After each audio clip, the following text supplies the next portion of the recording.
All righty, here we are. Hello, everyone. Welcome to our Sunday extravaganza, our wonderful time where we get together and enjoy our contemplation of the infinite. Uh, as always, please type in where you are, who you are, where you're watching from, and if this is the first time you've been here before. Um, and and also that you can hear me. Okay, that everything is working fine. Um, I'm trying out some new software here, so by all means, please type in the comments uh, that you're here, that you can hear me, where you're listening from, and if this is your first time visiting me here. I hear you, Naresh from Sacramento. Very good. Hi, Naresh. Glad to have you here. And again, if you're here for the very first time, by all means, please let me know. Hi to Janet and Dave. Welcome, guys. Welcome, everyone. And as always, I invite you to like and share so that we can get more, more people engaged in this level of conversation. Infinity coaching. Can you hear Infinite Sab in Paris here? Hi, Sab. And John. Hi, John. Loud and clear from Ireland. Excellent. Excellent, excellent, excellent. So good to have you all here. Now, I was thinking this morning, I was writing a simple thought that I was going to send out in the mail, the email tomorrow to everyone. And I was just pondering how little support and little encouragement we get for self inquiry, for self um, contemplation. We seem to live in a culture that thinks it has all the answers, and all of those the answers are just the really the pursuit of more stuff, believing certain things, adhering to certain ideas or belief systems. We don't hear much anymore about the value or wonder of simply contemplating the meaning of things, contemplating ourselves, disconnecting from all of the noise and distractions of the outside world so that there's actually nothing grabbing your attention other than yourself. Now, that may seem like a strange thing to many people, but that is only an indication of how little we have paid attention to ourselves, of how little we really know of ourselves. You realize that if you're not thinking about anything external, you're not engaged with something external, you're not in the middle of some emotional thing, you're not involved in some project, watching some story, listening to some stuff, that if there's nothing drawing your attention whatsoever, what's left is you. Just you with nothing extra added. Have you ever pondered that? What that means? To be just you and nothing else? Nothing extra added. Not the enhanced version of you, not you version, 3.9, but you, the original, version zero, version 0. It's not a inquiry that we are given much encouragement to make. Certainly don't teach it in school. Um, they they don't inspire that or encourage it from the pulpit and in church, temple, or mosque.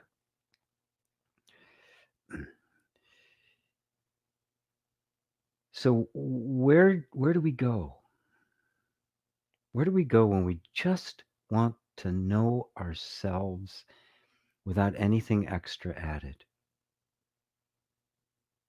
Well, we have to learn how to sort through all the extra stuff, let it fall away, at least temporarily, and see what's left. You see that we've all been habituated into this idea that to come to first off, there's no interest in our culture in knowing who you are. The assumption is we already know who you are, and you need all this stuff. You're not enough. You're inadequate in most ways. Um, the only way to have a fulfilled life is to acquire all of these kinds of things, which always boil down to some kind of experience, some kind of a possession, some kind of relationship, some kind of a state of mind. All of these things that we pursue externally. Nowhere except in satsang, which is why it is satsang, do you hear, forget all that. Put all of that aside and just be here now as you are. Just you and nothing else. You in reference to nothing else. Most are completely perplexed by that. What does that even mean? Well, what it means is that to know yourself, that is, have an experience of your own being without thoughts, without emotions, and without sensations. Now, here's the rub on that. People hear that and immediately we think, oh, I've got to get rid of thoughts, transcend emotions, and somehow transcend the body and all of its sensations. That's not possible. And thank God we don't have to do it. It has nothing to do with stopping life. It's simply a matter of where you put your attention. If you withdraw your attention from thought, all it means is that you become the observer of thoughts. You see thoughts come, you see them go, but you're not hooked in to where they happen to be going. A thought comes up. If it gets your attention and you start engaging with it, it starts multiplying. Oh, this is great. And it just keeps going. If a thought arises and it doesn't get your attention, it just fizzles out. And there's another one, of course. That's the nature of life. The same thing is true with our emotional states. They our feelings arise. And if they don't hook you and then engage the mind in a story, it becomes really just a sensation moving through your body without any meaning, without any story, without any interpretation, without any significance whatsoever. Because no thought, no emotion, and no sensation has significance unless you give it to it. And this is where we're ignorant. We think this thought means something. Well, it only means that because you decided it means that. There is no such thing as a thought, emotion, or sensation that has inherent meaning. All meaning is a projection of you on it. If you can grasp that, you can simply withdraw your attention from the flow of thought.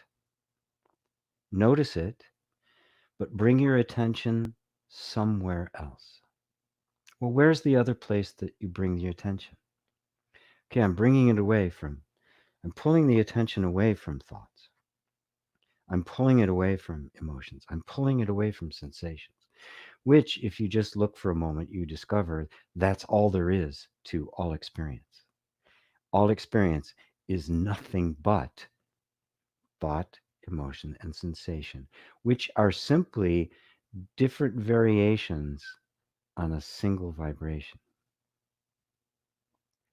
So where does the attention go?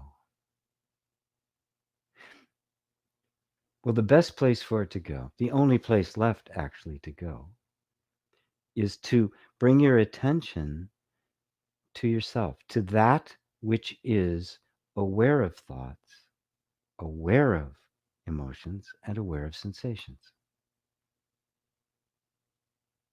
And notice that that which is aware of all of those is not the same as them, is not made of the same substance as them. It isn't coming and going.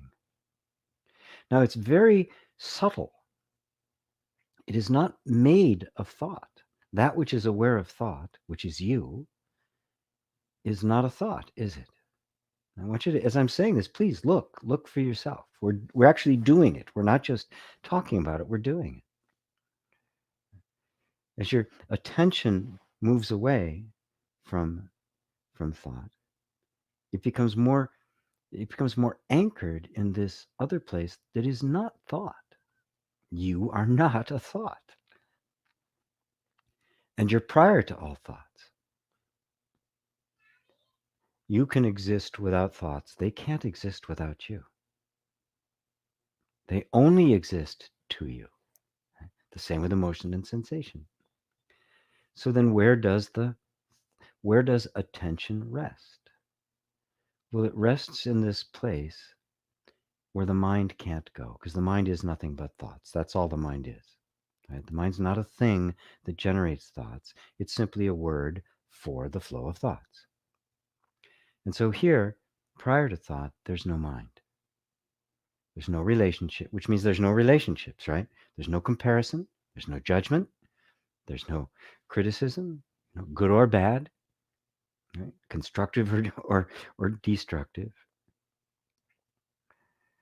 You're also not the emotions, because the emotions come and go and you're aware of them. So you are not your feelings. That which is witnessing them is not the feelings. And the same is true of sensations. What is witnessing sensation is not sensation.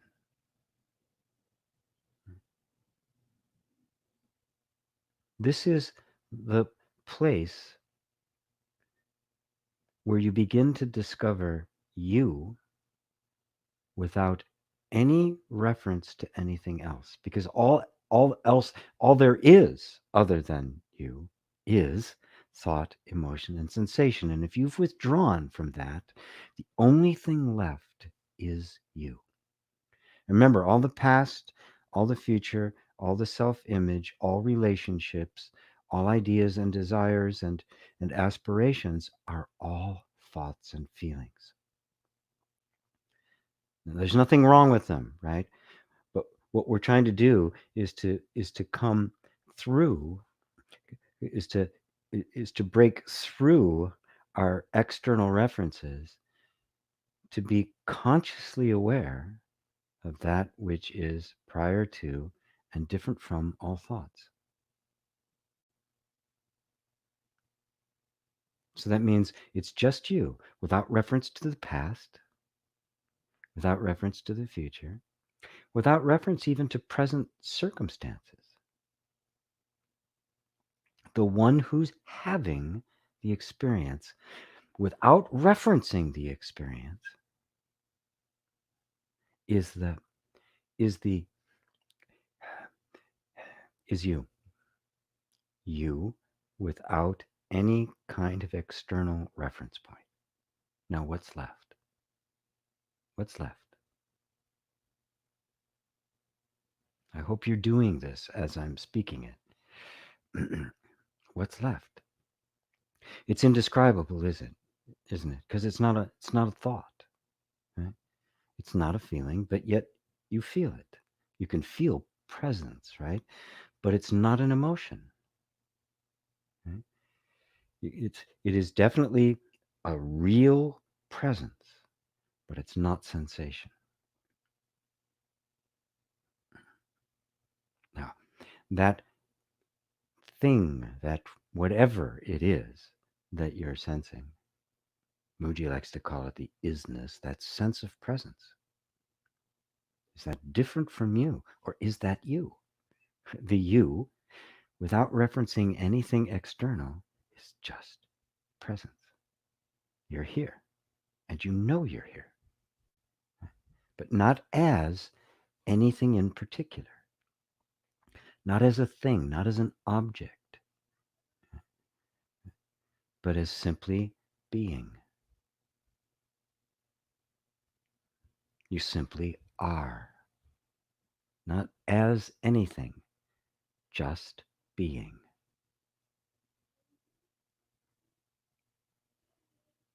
This is satsang.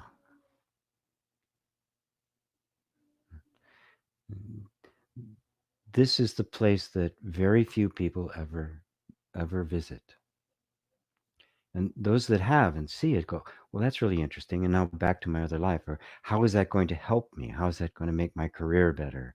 Right?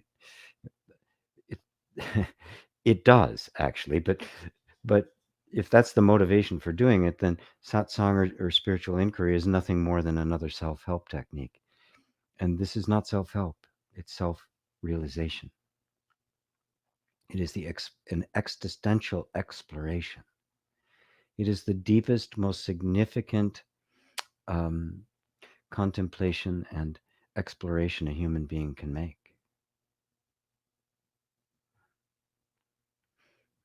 It's the most valuable thing going on the planet, this conversation, and others that are similar, other satsangs that are going on around the world right now. It is the most valuable conversation going on the planet because everything the planet is suffering from is a result of the ignorance of that presence. How about that for a wonder?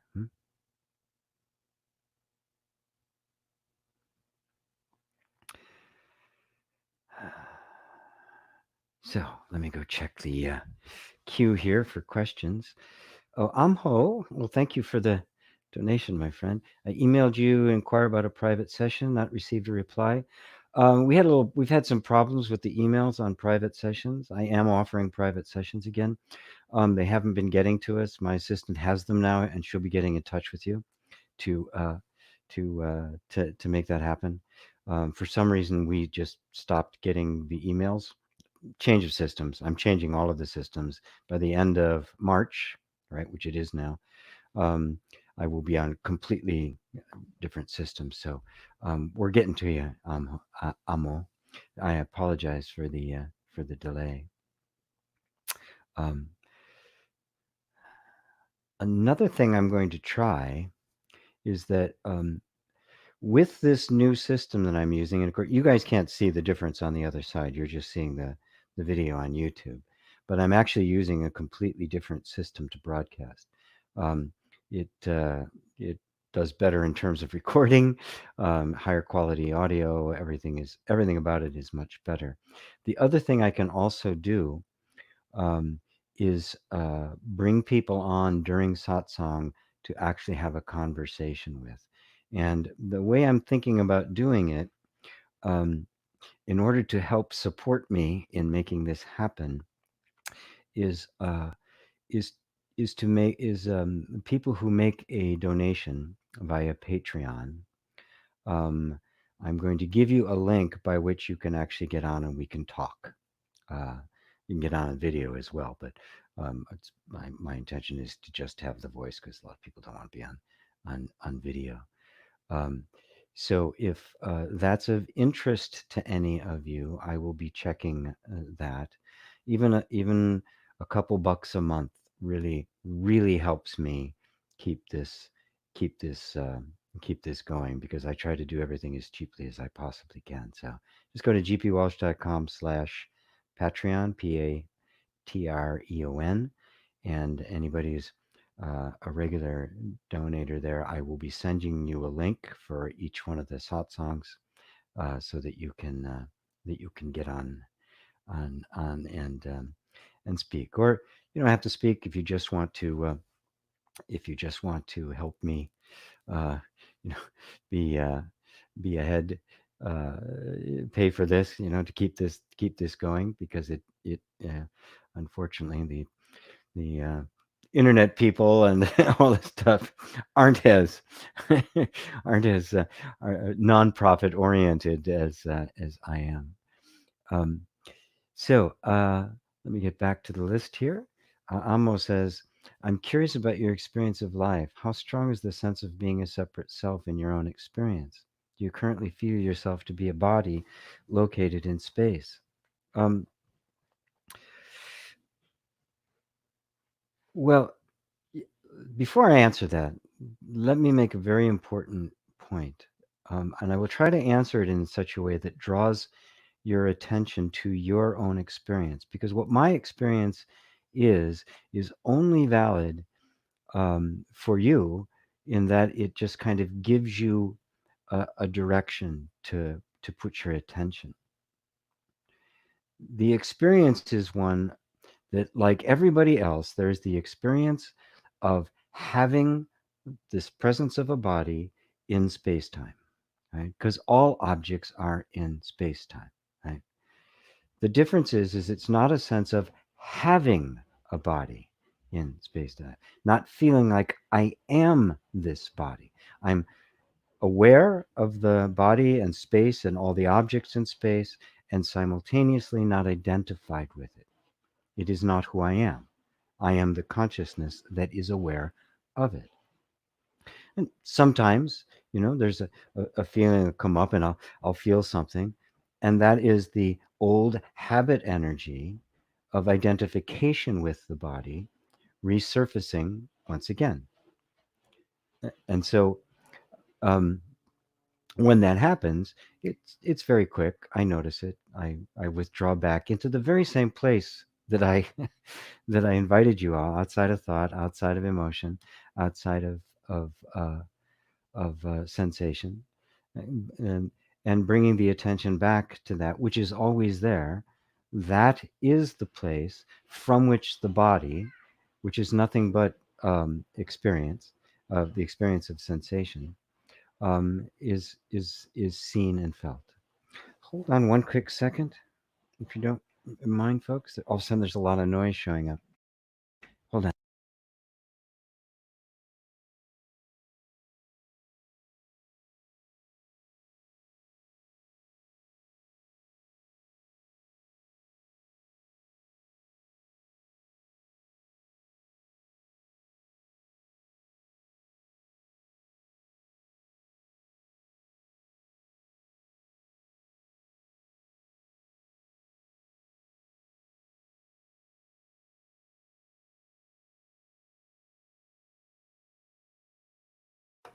Sorry, everyone. We got work going on in the house, because this house is being, we're putting it up for sale. So there's a lot of work that's being done. All of a sudden, there was some sanding and a bunch of noise, and I wasn't quite sure if you guys could hear it or not, but it was pretty loud for me. So I need to go make that quiet. So I invite you to simply visit often and long that space that I brought you to in the beginning of satsang, and listen to it many, many times. Um, Maybe I'll even take an extract out and put it somewhere, because there's an awareness of sensation, right? And we all have that awareness of sensation. That's just the experience of life. That is the consciousness having experience.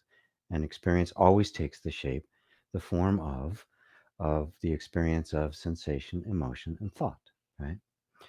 Now, the sensation that is being experienced can be interpreted as a body located somewhere in space-time, right? But if you examine it closely, you find there is an experience of what we call sensation, but no body. There's no body there. That all experience takes place completely within the environment of consciousness, and not one bit of it outside. So while the experience that you have and the experience of a fully enlightened sage are actually the same, it's the same experience of everyday life. The difference is that the sage is not identified with it, is not identified with the body. The sage simply knows themselves as the consciousness that is aware of experience. And therefore, the, the nature of that experience is completely different. Right? It is free. It is without, um, it's without burden. It's without fear. It's without self-concern because there's no self there. Right? There's the self that is there is nothing but consciousness.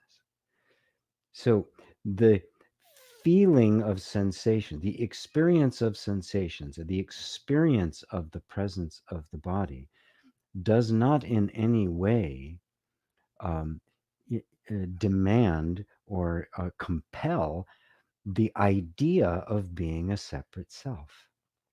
Can you see that? The thought, the belief of being a separate self projects itself upon the experience of consciousness, and as a result creates the illusion of a body in a world with all of these objects. So the feeling, the actual experience of life in its pure innocent form isn't a problem, and there's nothing inherent in our experience that tells us that we are a separate a body located in space-time. That is a separate self. That's completely a thought projected on it. And if you see that, then the entire range of experience becomes open to you. And there's nothing about experience that says it is the experience of a separate self. That is a thought. And if you see it like that thought, a thought like that, then you have become free of the separate self. Don't think you need to have something in experience change. You don't. It is the interpretation of experience that shifts, that perception of it shifts. And you no longer see it through the eyes of the belief of a separate self. You see it through the eyes of pure consciousness.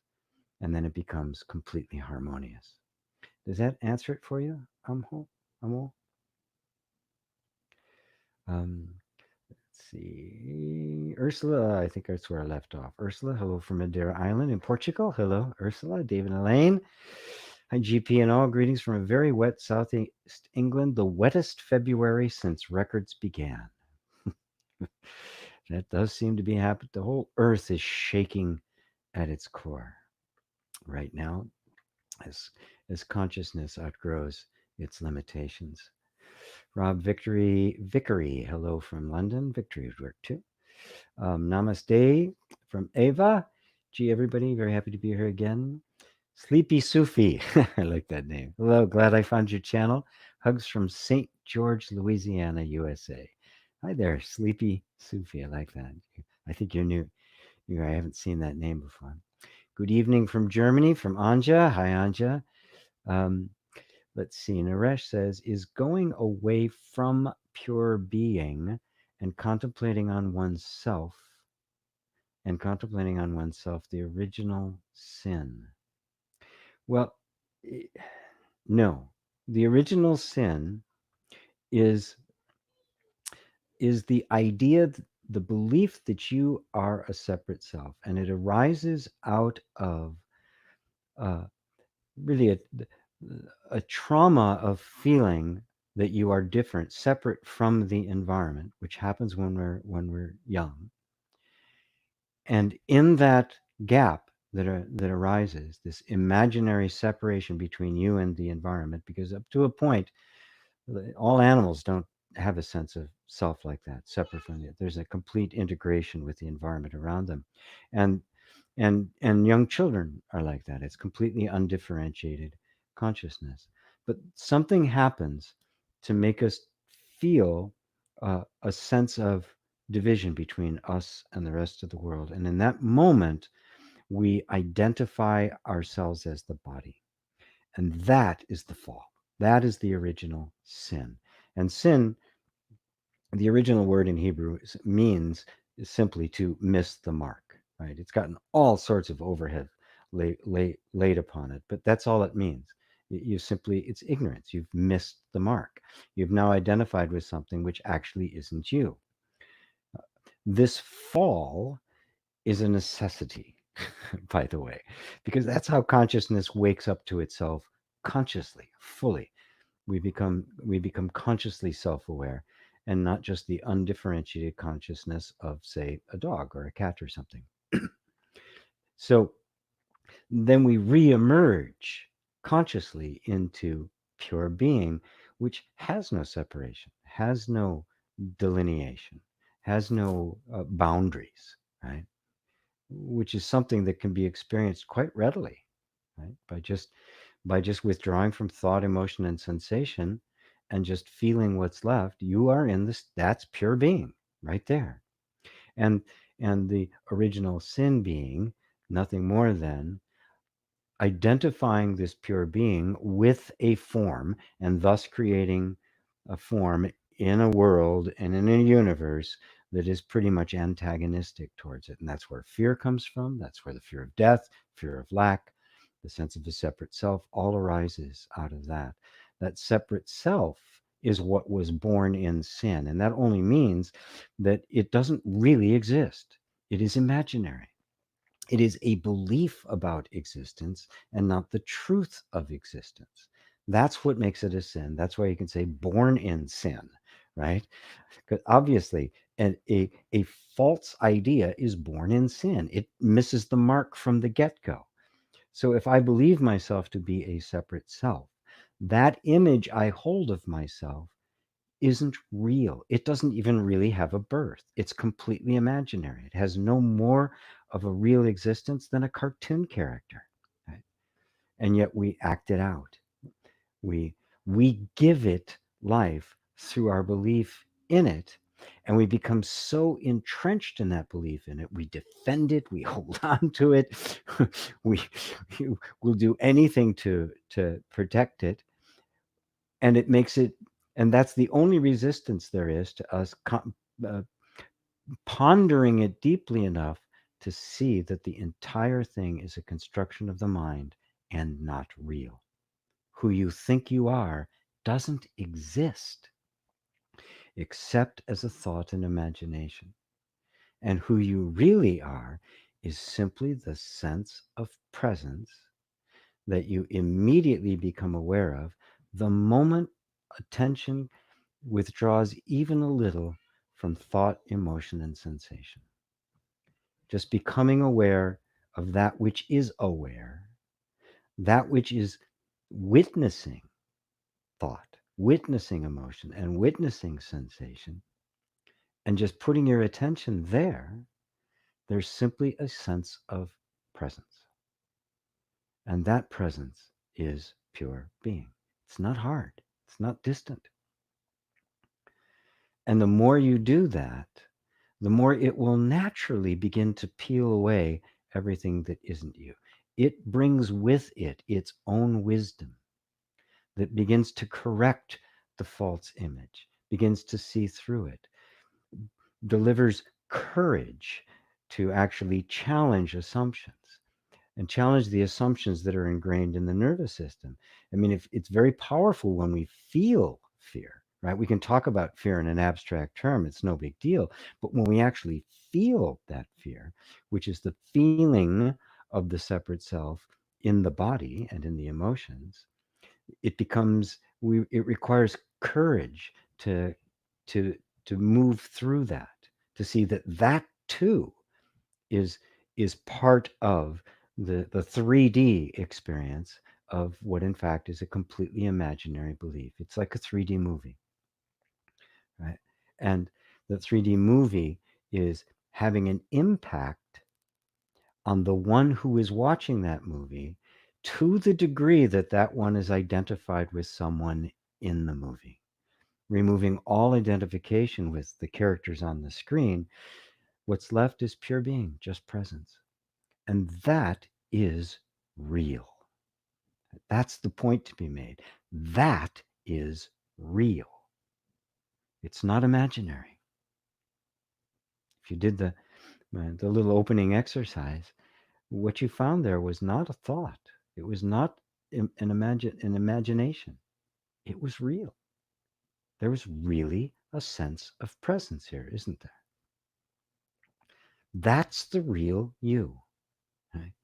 And the mind is of no value or help to you in in coming to know who that real you is. Coming to see that and know it, but not as an intellectual knowing, not as a thing. Right? It's the intimate knowing of of being and knowing are being the same.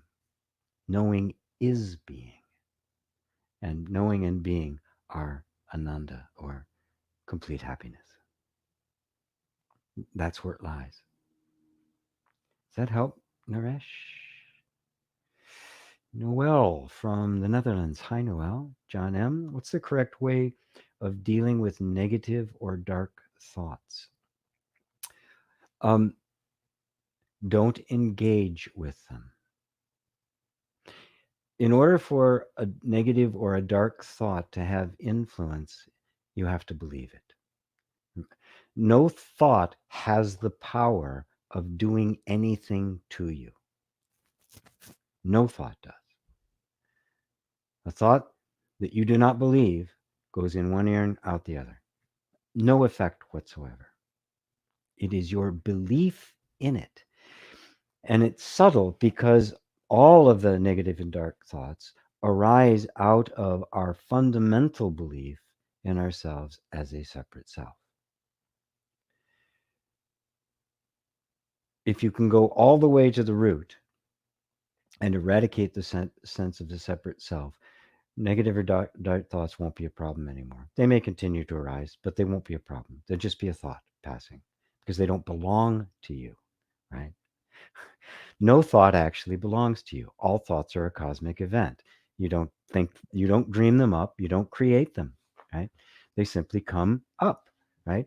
If you grab a hold of them, oh, negative thought. How do I how do I get rid of it? Which is really what's behind your question, is how do I get rid of those? You were saying I get rid of it, right there, you've created the conflict, right? What if you didn't say I have to get rid of it and just said, oh, there's a dark thought? Then what? There's no conflict. There's no problem. It doesn't matter whether it's there or not. You are established in presence. You are simply there as you are. See, one of the big misunderstandings about spiritual awakening or spiritual insight is that somehow it gets rid of everything that we don't like. No, it doesn't. It gets rid of the one who doesn't like things. And with the one who doesn't like things gone, there's nothing that isn't okay. So if you don't make an issue out of negative or dark thoughts, they're not a negative or dark thought anymore, right? Even the name, it's dark, it's negative, right? Now, I'm not trying to say that every thought's a happy thought, right? It's not like that, the thought of tax time or losing something that's precious to you, or a memory uh, of something, right? But it's just they don't have to penetrate if they're just a thought passing through. And it can also be a feeling that just passes through the same way. The only problem is we say, I don't want that to be there. Well, it's too late. It's already there. Consciousness has already allowed it to arise. Right? So, since consciousness has already allowed it to arise, consciousness doesn't have any issue with it. So, the one who has an issue with it is also arising in consciousness. That is the self image that says, I like that, I don't like that. Get rid of this, more of that, please. Attachment and aversion, right? Go to the place of pure consciousness, which is simply aware of whatever is there. And from there, is there such a thing as a negative or dark thought, or is it just a thought? If I have no attachment to it or aversion to it, if I have no vested interest in that thought, right? Yes, different thoughts have different character, right? But if I am completely neutral to all of it and have no preference, and the great way is not difficult for those who have no preference, right? then it can just pass through. No effect, no problem. And you remain in that constant state of equanimity.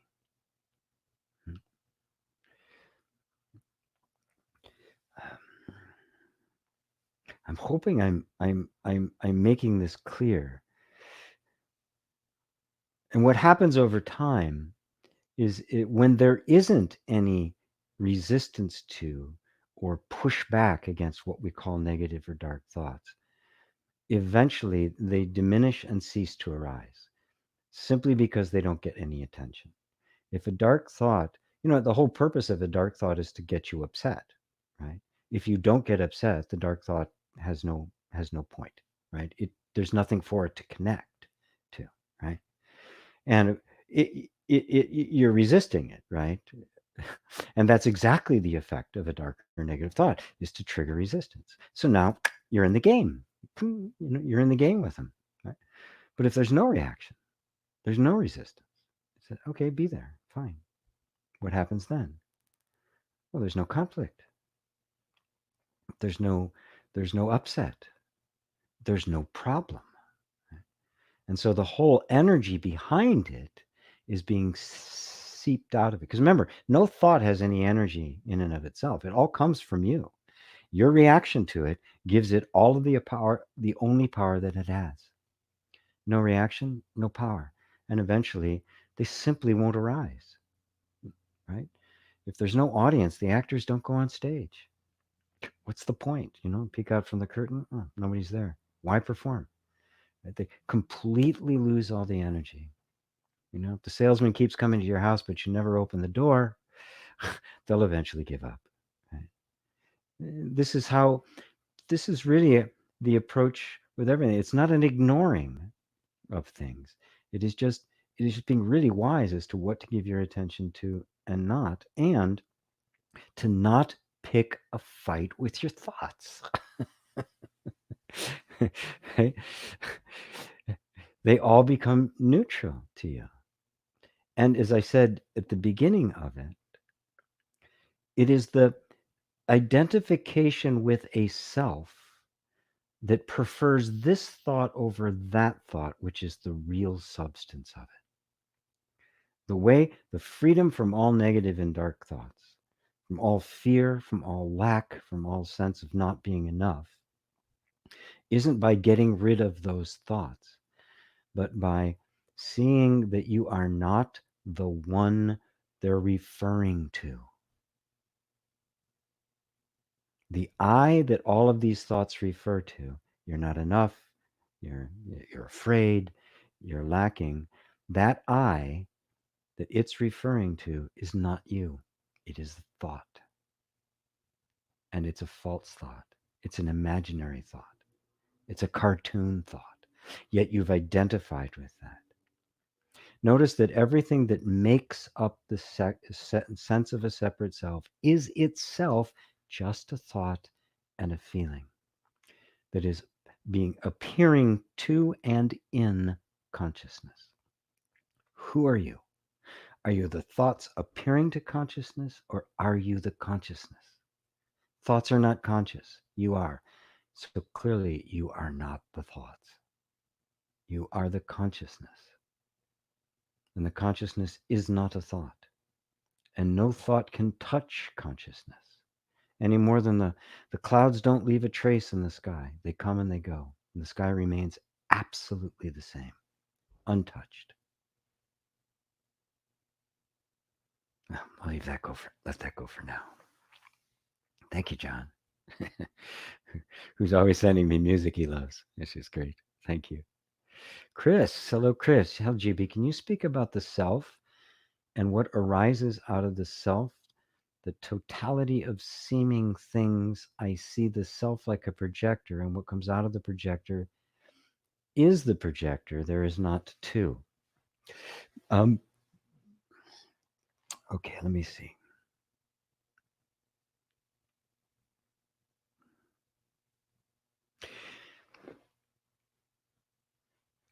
I'm just slow to approach this because it's the kind of thing that when you're really smart and into non-duality, You can pick this up as a concept and not really get it.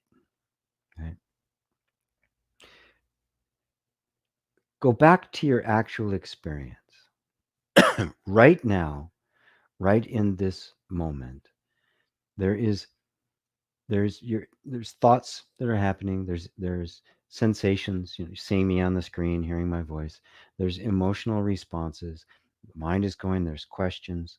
There's an intention and a focus of attention on this subject that's there, and all of that is happening within the domain and the conscious experience of consciousness. There's a presence here, right? There's a presence here.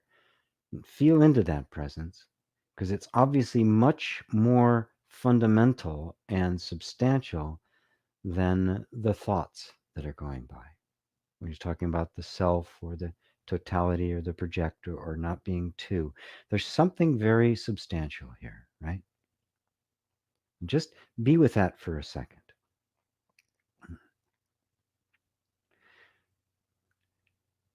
The experience of that, while it may slip out of our attention uh, or not, our focus of attention may go elsewhere. This is always there. This is not the result of the attention. Okay? There's a lot of things that get amplified and come into our lives and we have the experience of because we've given them our attention.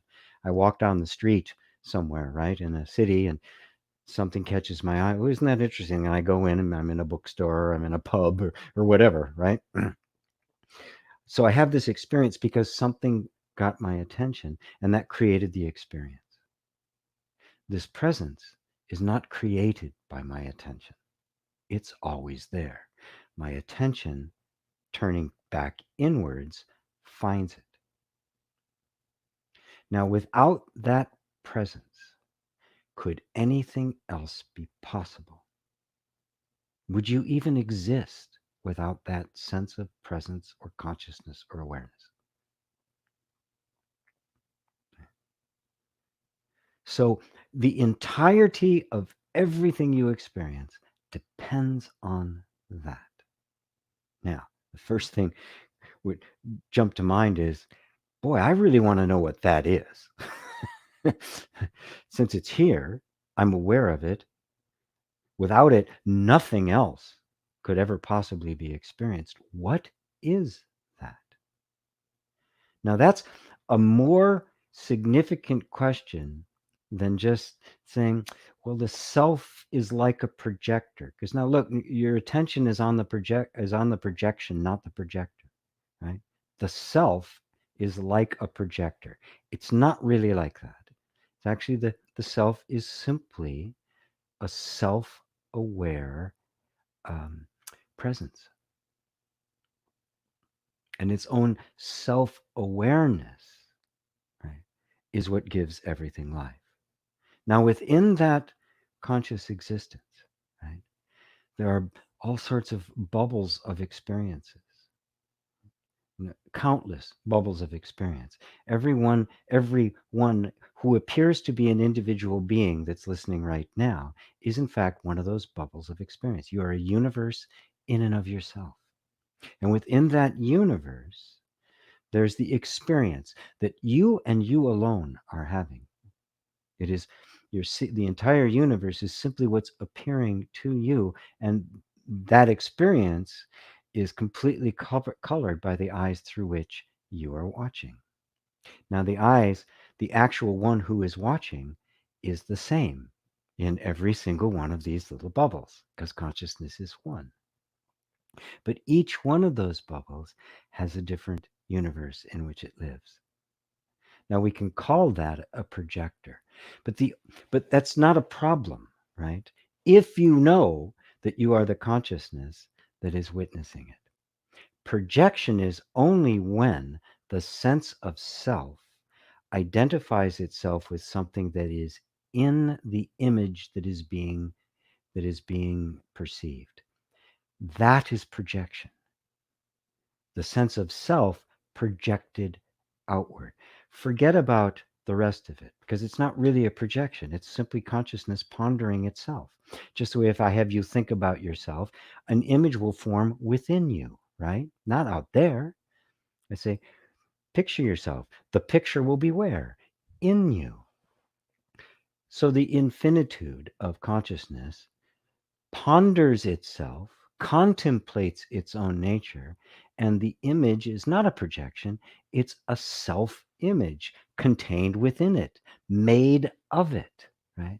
And within that image is the image of someone projecting a sense of self on something that to that one it is external.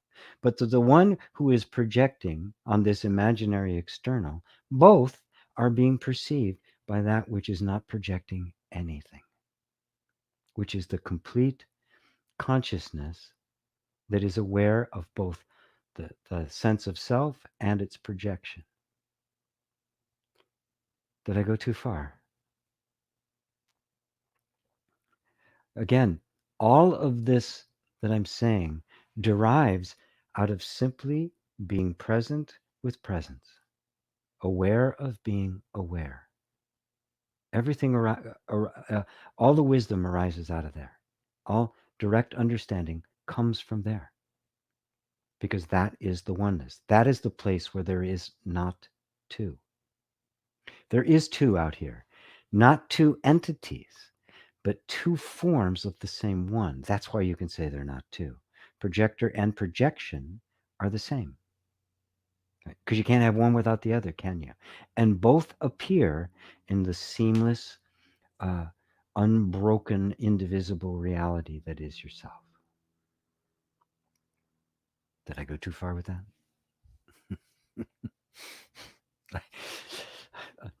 You'll all tell me if I did. You're going to go, huh? Or, ah. Right? It'll either be kind of a big question mark or a great relief. Chris Gill, the mind arises from awareness and is not different from awareness. The mind is just a word. We call it the mind, right? Which kind of gives it as if it has its own independent existence. It doesn't have an independent existence. It is just, the mind is simply thought taking form. And what is thought? His thought is just a conditioning of energy, just like everything is just conditioned energy, isn't it? It's unformed energy that takes a temporary form, temporary form that is constantly in flux until that form completely dissolves back into where? Back into shunyata, back into the emptiness, back into the void from which it arose, the void which is emptiness itself, but not nothing. Hello from South London from Teresa. Hi, Teresa. Sue from South Africa, currently up Africa in Botswana on a game farm. Hi, Sue. Good to have you. RB. What's the difference between feeding an energy and letting it run its course? It feels as though the attention I give it is making it stronger. That's absolutely true. It does. The attention you give to something is what in fact gives it its life and gives it its authority. The reason that seems sticky about it grabbing our attention is because attention sticks to what we believe. So when some energy comes up and we make a big deal out of it, this is an important energy. That's my belief. There's no such thing as an important thought, an important energy, an important thought form, important emotional form. None of them are important in and of themselves. They are absolutely neutral in and of themselves. That doesn't mean that some don't feel better than others, right? That's not what I'm talking about. There's a difference of vibration. I mean, somebody gently rubbing your face and a sharp stick in the eye have a very different qualitative experience about them, right? So that's not what I'm. That's not what I'm saying. Um, what I'm saying is that our belief in it is what gives it its stickiness, its character to us. Now, when I believe, I have a relationship with it, and that relationship either is going to be attachment, I want it, I want more of that, or it's going to be aversion, I hate it, get away from it. But all of that is happening within your mind. all of that has been completely made up by you. So feeding an energy means believing the story about it, right? Which exists completely within you. No energy, no form, no anything that comes to you has no significance inherently. This is what Buddha meant when he said it has no self. It has no inherent existence.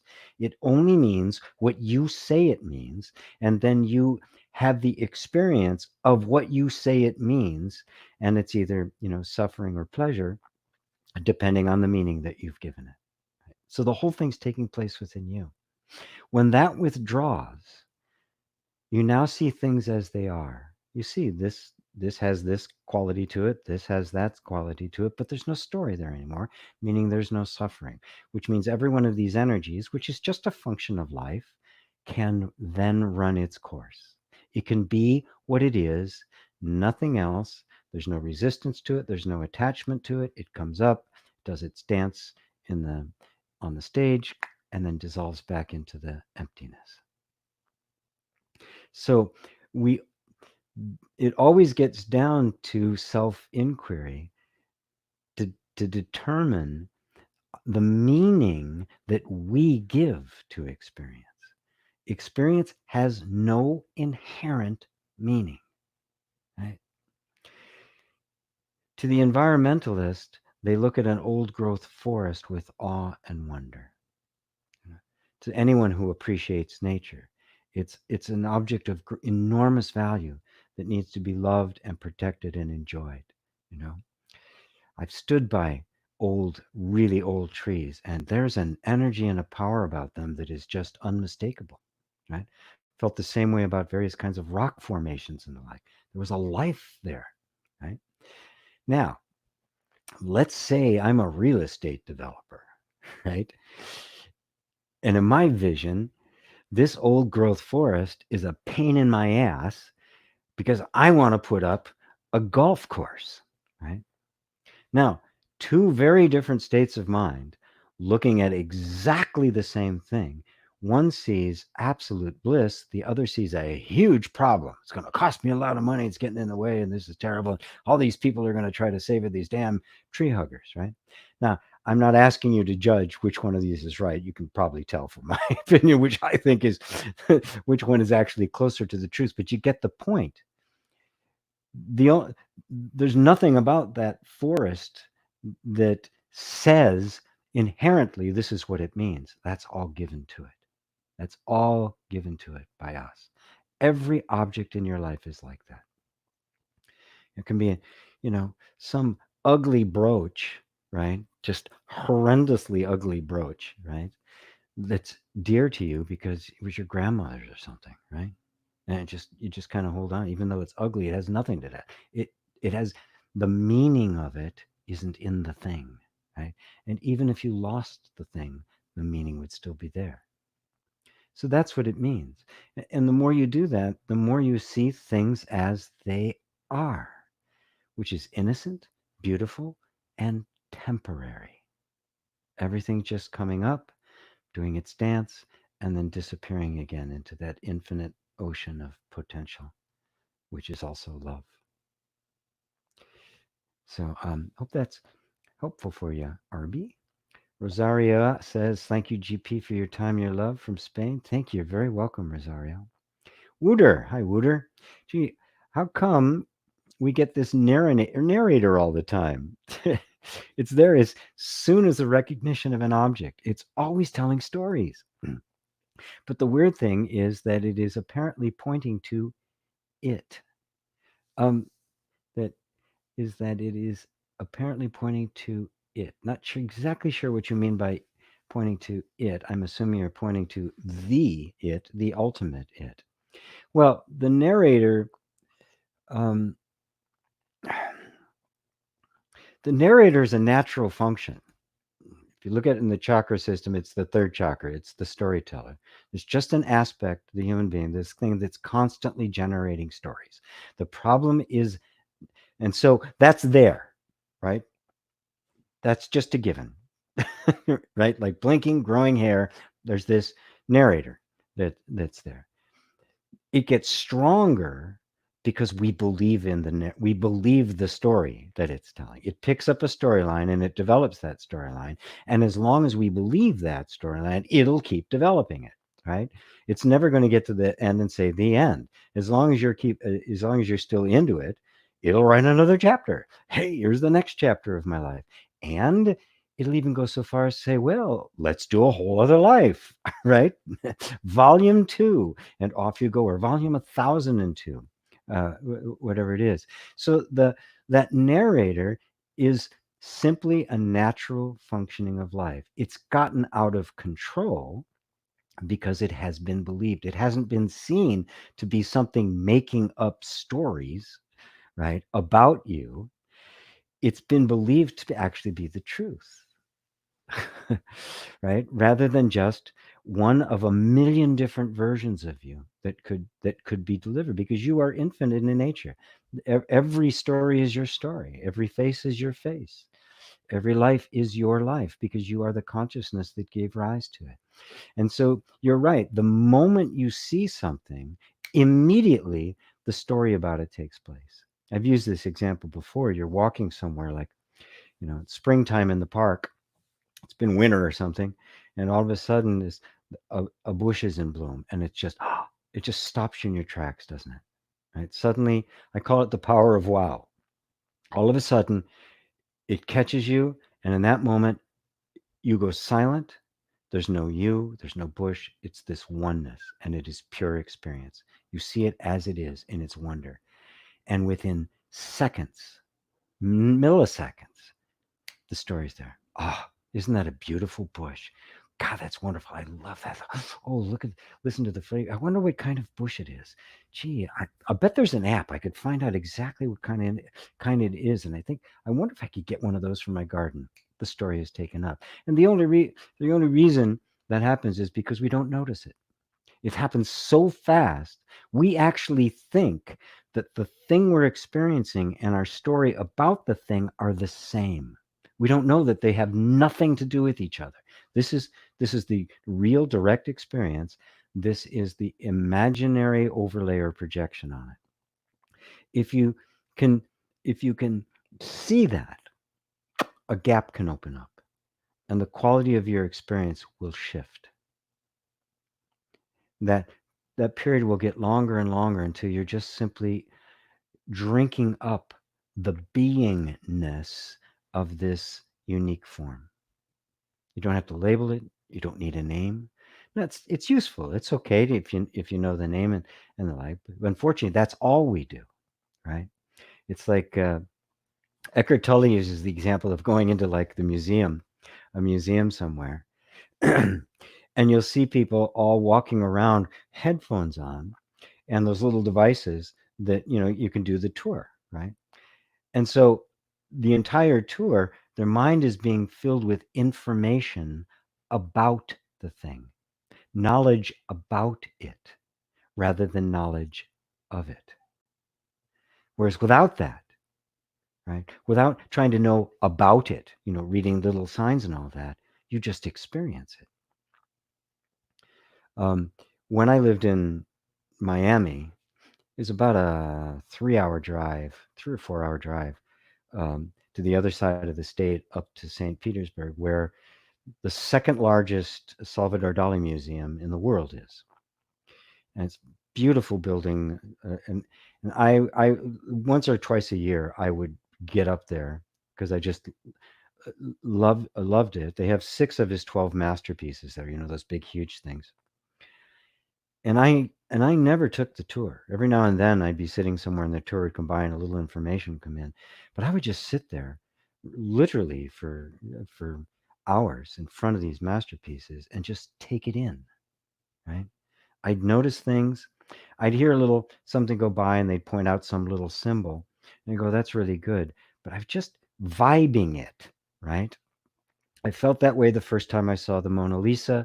I felt that way when I saw Picasso's Lady in Black, at the I think it was at the Guggenheim, yeah, in New York City.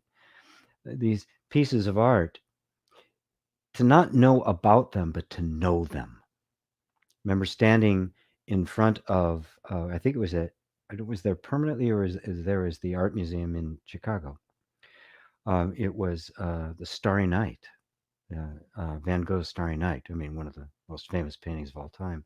Standing, it's before they had everything encased in glass and velvet ropes and the like. Standing where he would have been standing when he painted it, and I could just feel it.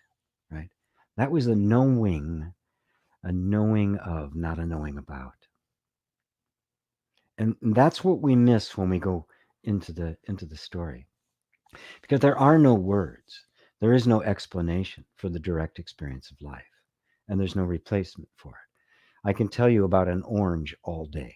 I can explain every detail of the orange, its chemical makeup, its property, the relationship between sweet and sour, and all that, and its shape, and what happens over time, where it comes from, and the citrus trees, and the conditions to grow it. So you can know absolutely everything there is about an orange.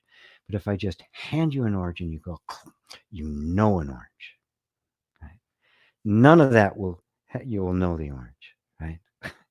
I can, who here would like to hear about making love as opposed to just making love, right?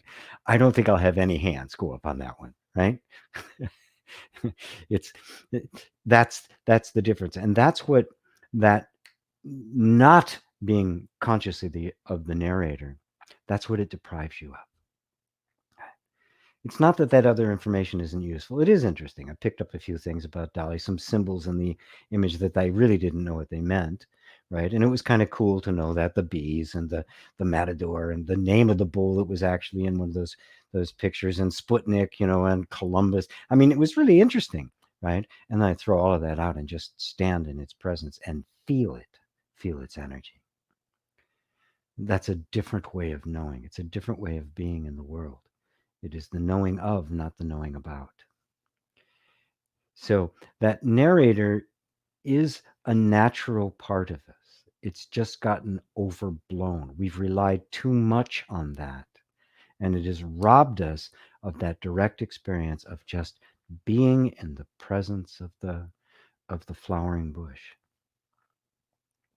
because that's where life is, right? And you don't need language to experience it. This wonder is what dawned on human beings long before we had language to express it. We felt that. That's where religion and spirituality came from. We felt the sacredness of it. We felt the wonder and mystery of it. We felt the presence of it, and it just shook us to our core. Later on, we started describing it and putting it in books and all of that kind of stuff. Good, useful, yeah, a little, but not necessary. But the direct experience, there's no life without it. Does that help you, Wooster? Bill from Boston says, I like Wooter Rusting's question. Good one. Good. So both of you like it. John Sheehan says, thanks, GB. I felt it. Tasted the thought. Yes. Very good. Very good. Very good. Le Signora Donne. I have to try my Italian accent. Hello, GP. Good to be with you. Jonathan in South Wales in the UK with the YouTube name that's Italian. Okay, answered that one from Amo. Oh, I didn't see this one before. Sorry, Amo. It seems that to answer this one first, because it seems that the sense of being a doer, of being a decision maker, is a strong support for the self-illusion. It feels like I'm choosing my choices. Yes, it does. Right. It definitely does. And look, on an everyday practical level, that's not a problem. Okay. Right. I use the expression all the time, make a choice between this and that. I have to choose. I have to make a decision. Right. In terms of just conventional going through your life every day, the stuff you have to do, it's not a problem. Okay. So we don't have to make it. But this is satsang. So this is an existential investigation, because we don't want to get stuck in the idea of being the doer, because it's a burden. It creates suffering. It's a pain in the ass, right? But you can't just say, okay, I'm not the doer, right? This isn't an intellectual thing. It is an insightful thing. We simply examine, right? We simply investigate, look and look closely. It feels like I am making a choice. I am choosing my choices, right? There is choices being made, right? There's a choosing thought. You come to some kind of a fork in the road, whether it be a literal fork in the road or just I want, I want the rocky road or the Cherry Garcia, right? I feel like having both at this, both of those. Like, which one am I going to get, right? Given that I can't have a scoop of both. I'm going to have one scoop, so it's going to be Rocky Road or Cherry Garcia, right? Something arises, a choosing thought arises. Ah, this one. And off you go. And shortly after, a thought two, maybe three later, another thought arises that said, I chose that. Now notice the choice precedes the identification with the chooser. So the choice is a spontaneous arising. But can you find the chooser? Right? Look, look at look at the place. Take that thought. Okay, I'll have the Cherry Garcia. Right? And look right before that. Are you there choosing it? Is there somebody there going, right? Is there somebody going, what happened in that moment? Really look at that moment. What we call a choice is the arising of simply a choosing thought and no chooser. You are not the chooser, you are simply experiencing the choosing thought. Can you see the difference? Right? There's a choice, there's a choosing, but there's no chooser. It's very subtle, but it's very easy to see. It's the sense of everything. There's a doing and there's a done, but there's no doer. Things are just happening. Now they're happening in our minds, as in looking like choices being made, directions being gone off to, stuff being done. But the idea that there's somebody doing it is a projection on it. It's a projection on what's already happening. Notice the I did that happens after the action has actually started. Right? It seems it seems strange, but if you actually look closer, you go, yes, well, that is exactly what happened. Right? There was just this choice that emerged. I can't actually find myself making the choice. I can only find myself receiving it. And this is just direct looking. That's what non-dual inquiry is about. It's not about me telling you that, right? There is no doer. That becomes some kind of a spiritual platitude, right? And you'll hear that in basically immature teaching. You'll hear, well, there is no doer, so I'm supposed to meditate on not being a doer, right?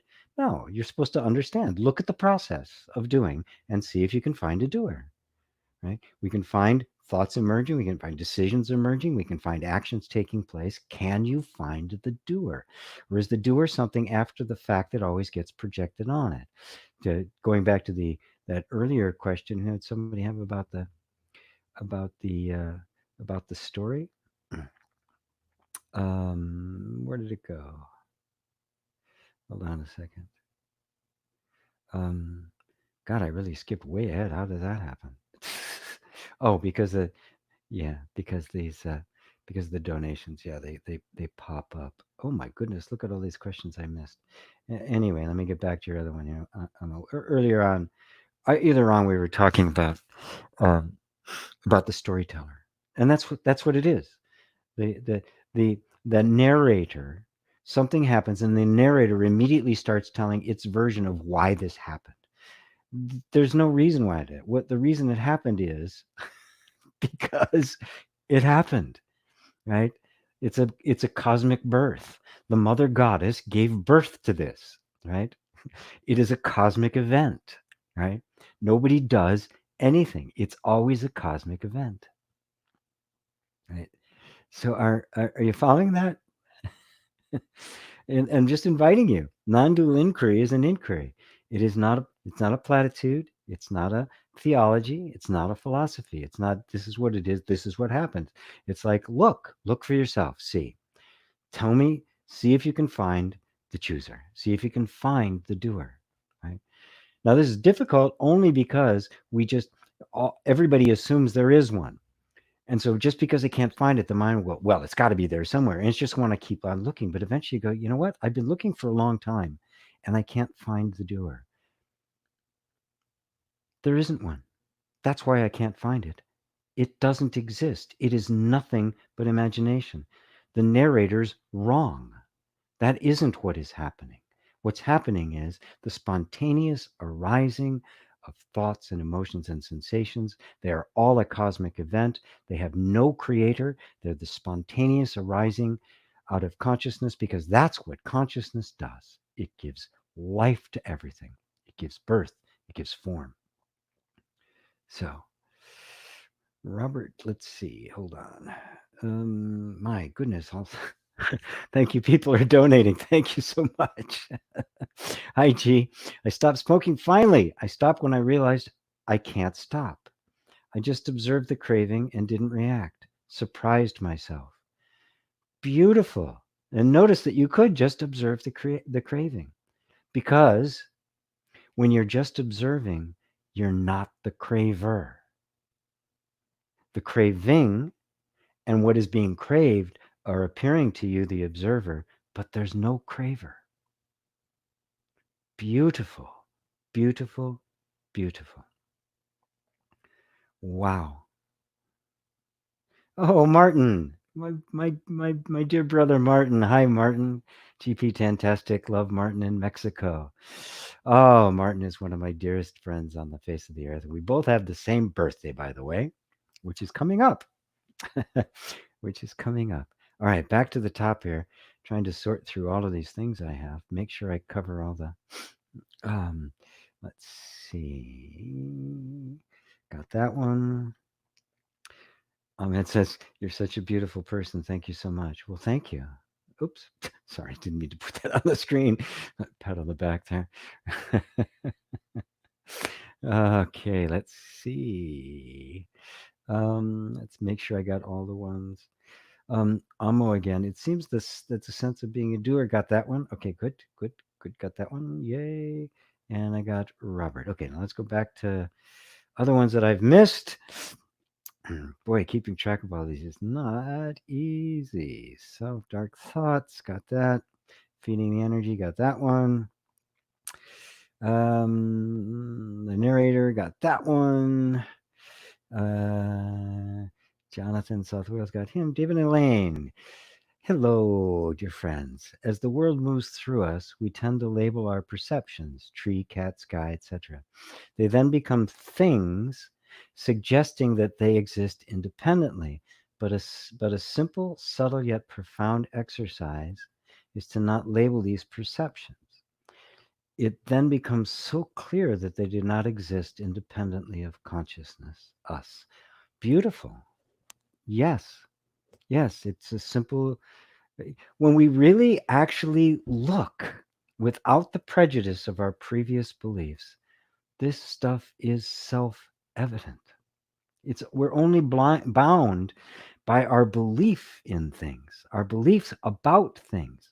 We just assume there's the cat, there's a tree, they exist independently of us. But when you just stop and experience it with no labels, no associations, the pure experience of it, the separation between you and it falls away. And that's the bliss of experience. That's what we experience when you're suddenly surprised by a vista, a sunset, a beautiful face, a child laughing. That's what we're experiencing. The absence of thought, the absence of the narrator, and the pure presence of the bliss of life. That's ananda. That's bliss. That's complete happiness. That's the entire thing.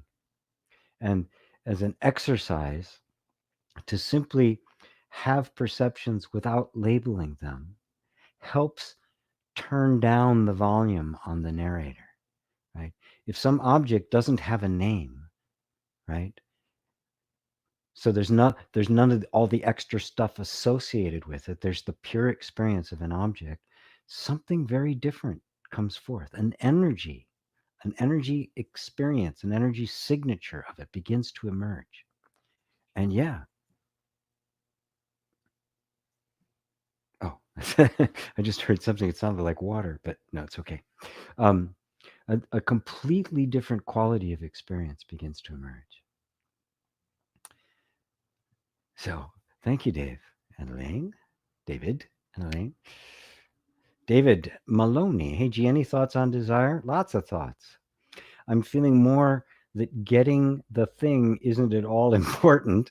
Rather, it's being curious about the desire and trusting it.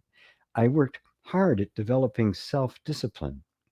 It helped, but I always felt I had to push myself. By trusting desire more, I'm moving with less effort.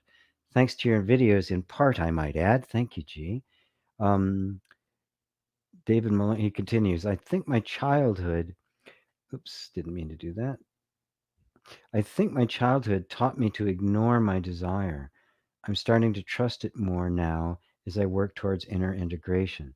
That's a very beautiful insight. Desire has been characterized, and I could go into a whole diatribe about that, but why it was characterized as being negative in the West. I mean, it's the fall, right? So all of nature becomes fallen. All your desires are now bad, on and on and on it goes.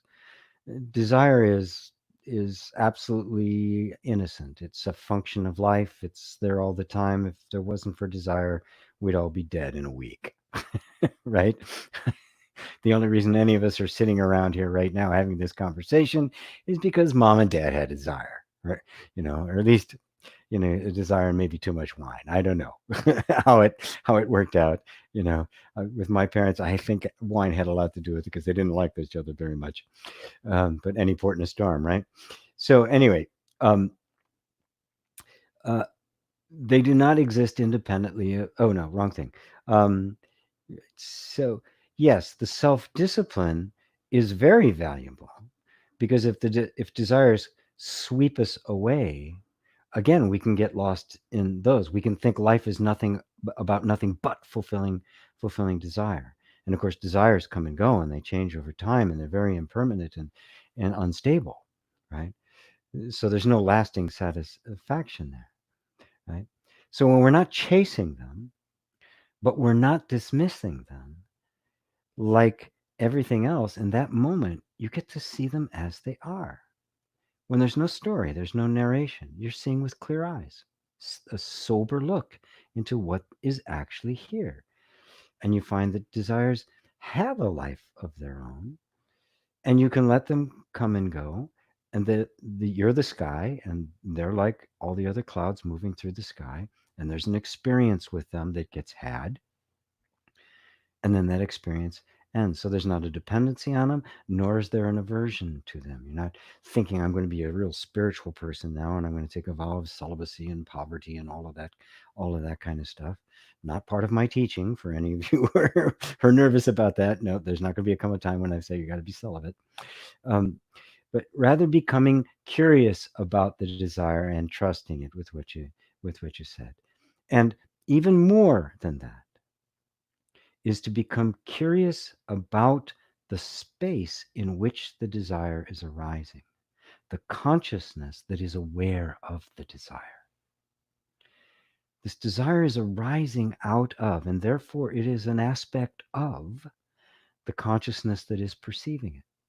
So it's actually a mirror back into you once again, but it's not like it's a personal possession. Here's the key: no thought, sensation, or emotion is a personal possession. They are all cosmic events. So the desire that arises in you is not your desire, it is the desire of life. The desire to eat and to sustain the body is not a personal desire. right? It is life wanting to sustain itself. And that is part of what you are witnessing as the consciousness of it. Right? You're free from it. You have no dependence on it, right? But no dependence on it and freedom from it doesn't mean it doesn't exist. It doesn't happen. It does, of course. It keeps going. This is the nature of life. This is the beauty of life. It's the wonder of life. It's the spectacle of life. It's the celebration of life. But it is free from personal investment. It can just be what it is. Fulfill itself, not fulfill itself. You know, come to a conclusion, not come to a conclusion. It doesn't matter, right? Now life is free to be whatever life is, and you are free to be that from which even life itself emerges. So it isn't about getting the thing at all, right? Because desire is transient and temporary.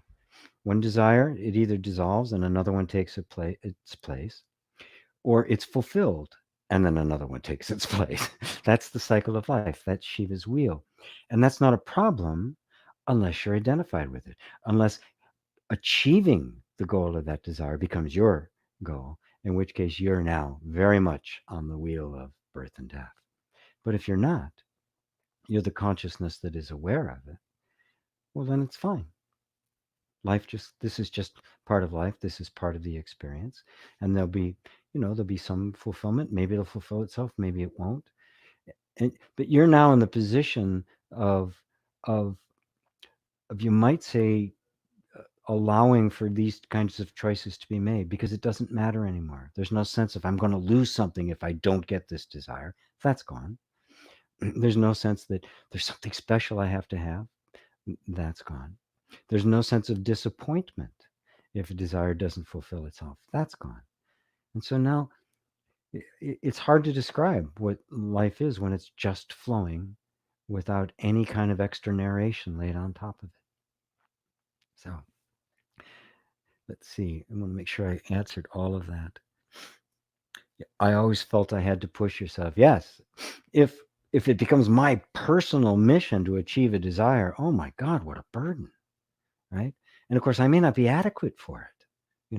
I may not have that kind of energy that allows me to, make the 6 or 7 figure business. I may not have that capacity, right? That may not just be in my makeup any more than I could be in a position. I'm 5'7" and no athletic ability whatsoever. I'm not going to be playing the NBA.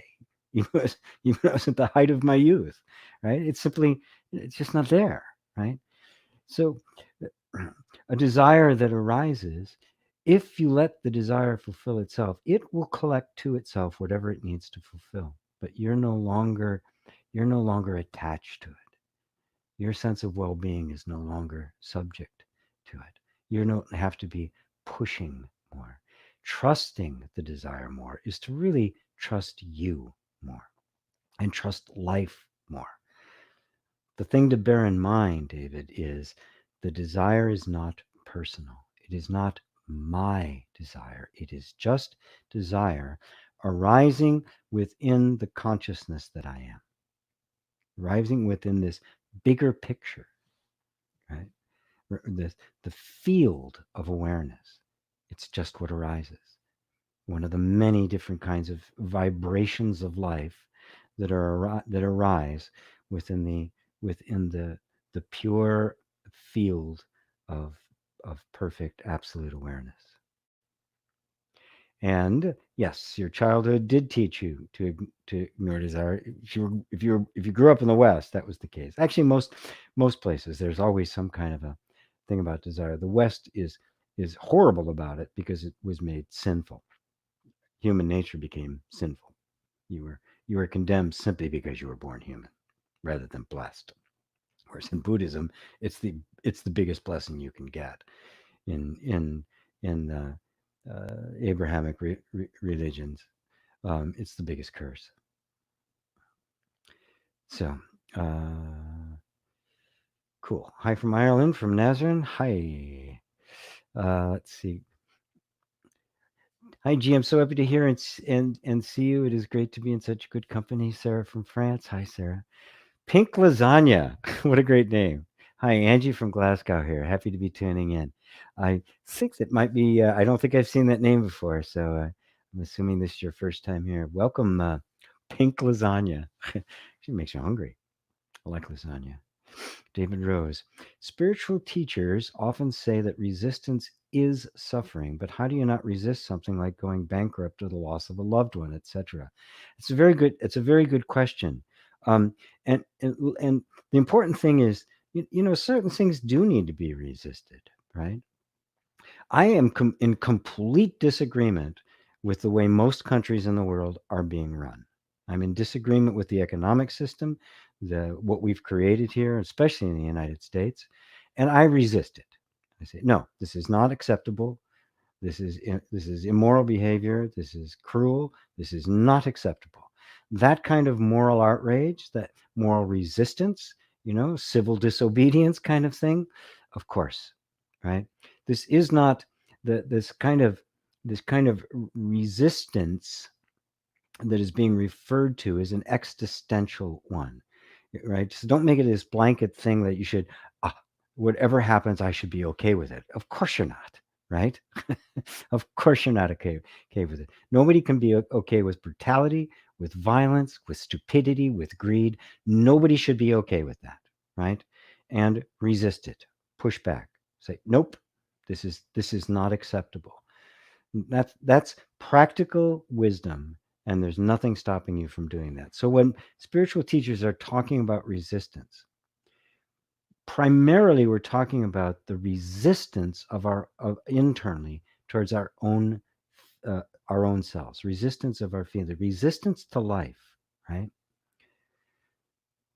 Now I can be completely opposed to what's going on out there, and at the same time not internalizing it and turning it into an anger, a resistance to life, right?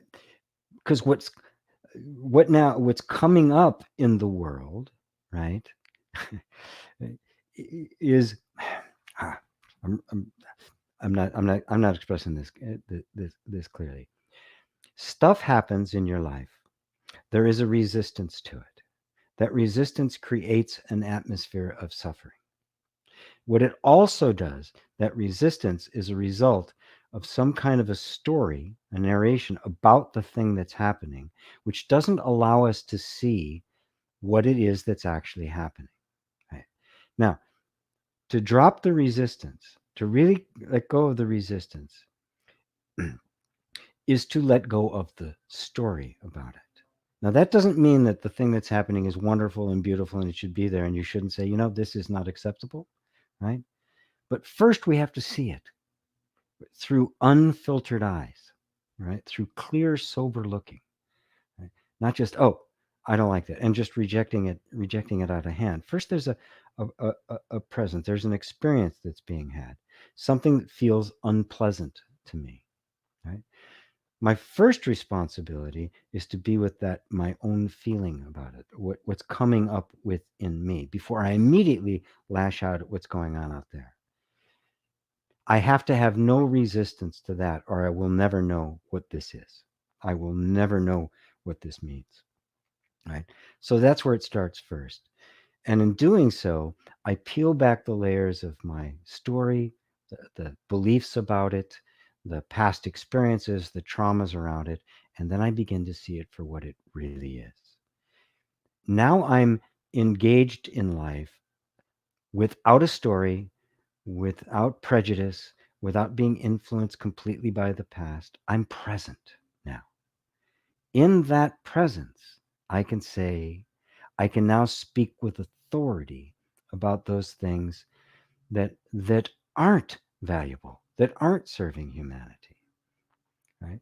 And of course, I would say to somebody, do everything you can to keep from going bankrupt, right? Like you said, that was one of the examples. I know you're not happening that, but like something like going bankrupt, resist it, yes, right? Do it everything you can. If you can't, if you cannot stop it, surrender to it, relish it. Be glad we have such a thing, because the alternative is debtors' prisons, right? That's what they did before we had bankruptcy. laws where somebody could actually declare bankruptcy. They just took you and threw you in prison for years, depending on how much you owed. We don't want that again. So this is actually a good thing. That'd be a better thing. The loss of a loved one, of course, we would do everything we can to keep that from happening. But then there's a moment where you have to surrender to it and not resist it because it's imminent. At some point, we will lose our loved ones. Either they will die or we will, right? Either way, you're losing, right? Everything we have will be lost at some point. Time eats everything, right? Except you. And so we let go of our loved ones, right? We try not to. We hold on to them as long as we can, of course. Why wouldn't you? But there's a moment at which you have to go, I have to let you go. I remember very early on, I had that experience at 19 and it continued to grow from me. I was 23 or 24 when my father died. And my father and I had been estranged because of the craziness of my mother. I just wasn't very close to him. And I just finally seeing through a lot of the illusions I had about him. My mother told me just an array of lies about him to keep me terrified of him, and I was for the longest time, until finally I began to see through it. But at any rate, all of a sudden, out of nowhere, he had a heart attack. Basically, his heart was 3 times the size it had swollen. And I was practicing metaphysics. I was actually working with people to heal things, and I wasn't letting him go. I was trying to heal him. I was trying to, and I remember just in the middle of it,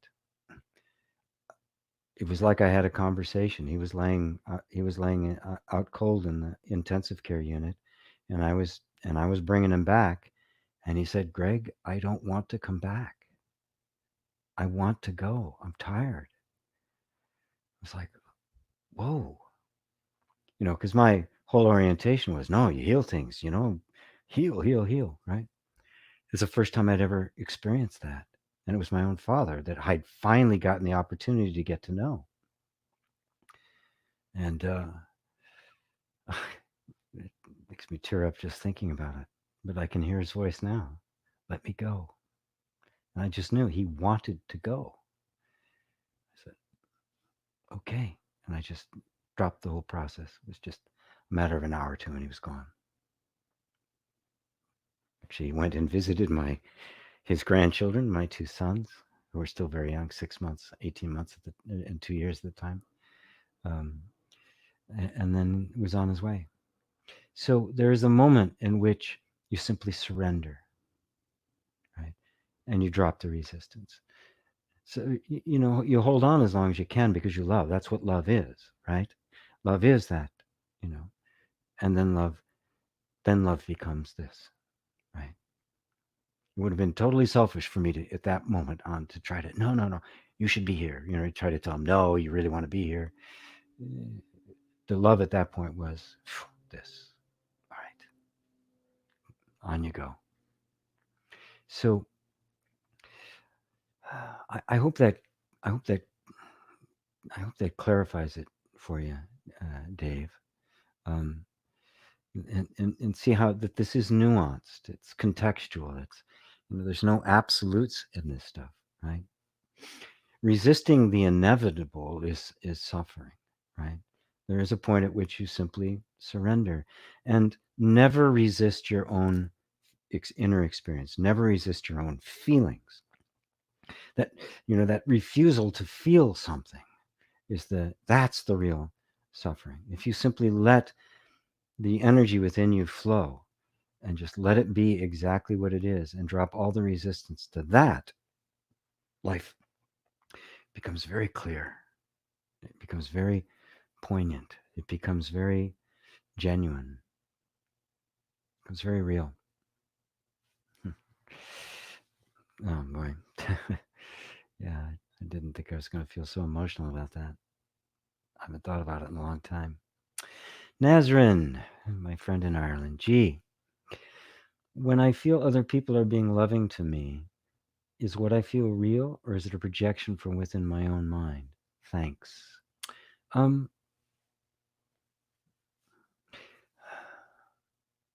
I think, look, love is real. However it comes, it's real. All love, from however slight it might be to however magnanimous it might be, is the real deal. It draws from the same place. It draws from the infinite love that is formless and boundless and illimitable. So when people are loving towards you, you are feeling and experiencing in concrete form the manifestation of the infinitude and the infinite presence of love. Right? Every expression of love is the presence of love, right? Love being, right, reality, it cannot be experienced directly because it's not a thing. It's not a form, right? It's ineffable. You can't describe it. How do you describe the infinite? You can't, right? But the beauty, the wonder, the mystery of the whole thing is that the infinite, which is beyond all explanation, takes form to give itself expression. So infinite love is known in the tiny little act of love. So what you are seeing is somebody being loving to you. Simultaneously, you are seeing the infinite love present in you and loving you. And you're the witness of it. You're the witness of them, witness of them. You are in that moment the very eyes of love witnessing itself. So it's not a projection from within your own mind, right? The projection would be if you felt it was something personal, right? It's not personal. If they're feeling love for you, where's that love coming from? Well, it's coming from the same place that you would feel it from them.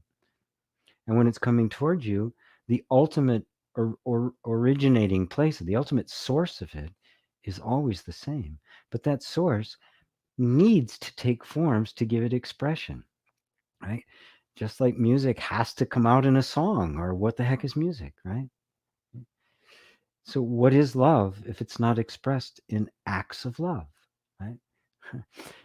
and so uh, love has an infinite number of ways in which it expresses itself. You feeling other people being loving towards you, and the feeling of love that inspires in you, and the feeling of love you give back to it, they're all love, aren't they? They're all the same indivisible whole, just appearing in different forms. This is the true non-duality. It is the individual expression and the unknowable substance of that this is giving expression to are actually one. You couldn't separate Dali from his paintings, right? Or Picasso. You couldn't separate Beethoven from the music, right? They're one, right? They they they are each other. So that love that's being expressed to you, that is the love. And so it's very real. What you're feeling is real. Yeah, it's not a projection. Love is not a projection. What's a projection is a false sense of self. That somehow it's their love, or it's personal, or it's limited, or it's finite. It's not. What you are feeling is love loving you, which is love loving itself. And your appreciation of it and your seeing of it is love's appreciation of it and love's seeing of it, because love loves itself. Uh, Thank you, Nazarene. John M. says, thank you very much. You're welcome.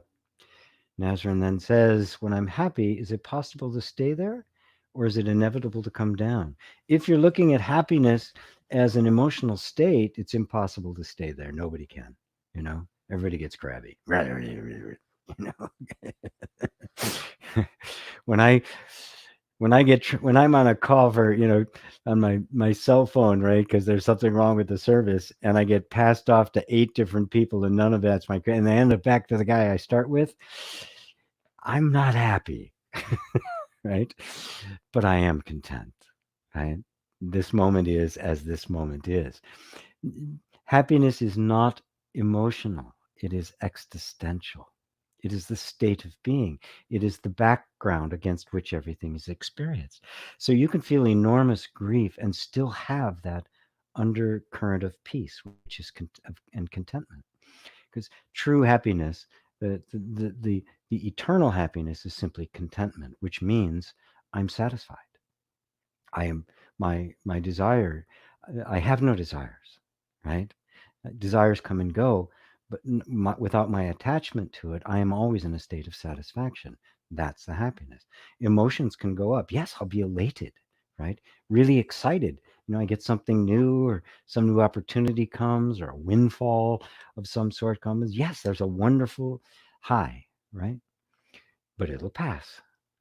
Some horrible thing happens, and there's a horrible low, but it'll pass. That's the stable place that is absolutely silent. Against that background, all the ups and downs take place. That happiness is permanent. That does not go anywhere. And that's the happiness to discover. But if you're here in the beginning, when I did that exercise where we just withdraw from thought, emotion, and sensation into just pure presence, that's it. Sat Chit Ananda. Being, consciousness, bliss. Existing, knowing, and contentment. Presence is the happiness that has no beginning and no end. Remember, if something is real, it means it is always real. It is not real for a minute and then not real the next minute. What's true cannot become untrue. So if there is such a thing as permanent eternal happiness, it must be present now. It cannot be gotten and then be eternal, because the whole other direction that way has not been covered. So we have to look for happiness in wherever we find anything that isn't coming and going. And what isn't coming and going? You, that presence. Not the thoughts you have about yourself, those are always coming and going, but you, the consciousness that is aware of and witnessing to all thoughts, emotions, and sensations. That is the source, the anchor, the life of true happiness, the eternal happiness. Because, as I said, if it is truly permanent happiness, it means it's here now. It didn't have a beginning, and it doesn't have an end, which means it is here right now. What's here right now? You. Beautiful. Thank you, Nazrin. Sarah.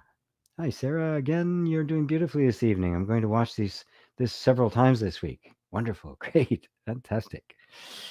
Jaran Tube. Thanks, GP.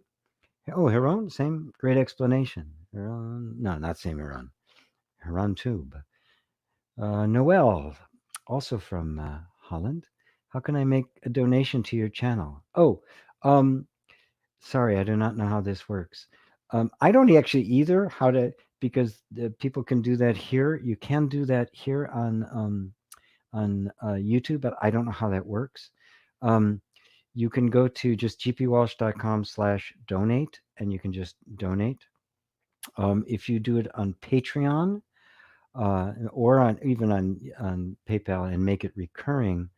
Well, anybody makes a donation in that month, I will make it available so that we can actually have a conversation during satsang and not just chat. So let's go gpwalsh.com/Patreon, Patreon, or just gpwalsh.com/donate.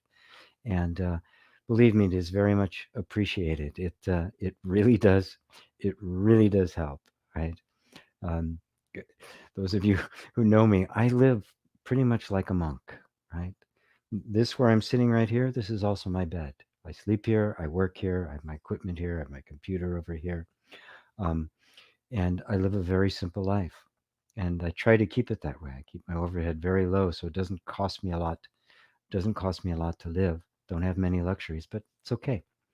I keep it that way because I just want to deliver this message. So anything anybody can contribute, um, it's deeply, deeply appreciated. And because I don't have a lot of overhead, um, even little donations make a big difference. There's no, what would regarded as little, it makes a big difference.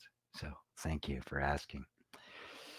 Chris says, question was more towards that everything comes out of the self and is made of the self, for there it is the self, because what else is there?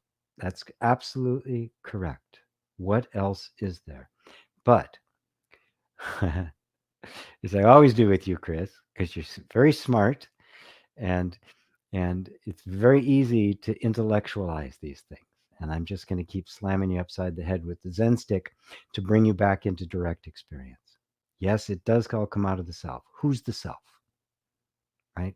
Don't speak about the self as if it's this abstraction somewhere. Who's the self? You are. So to know the self is to know yourself.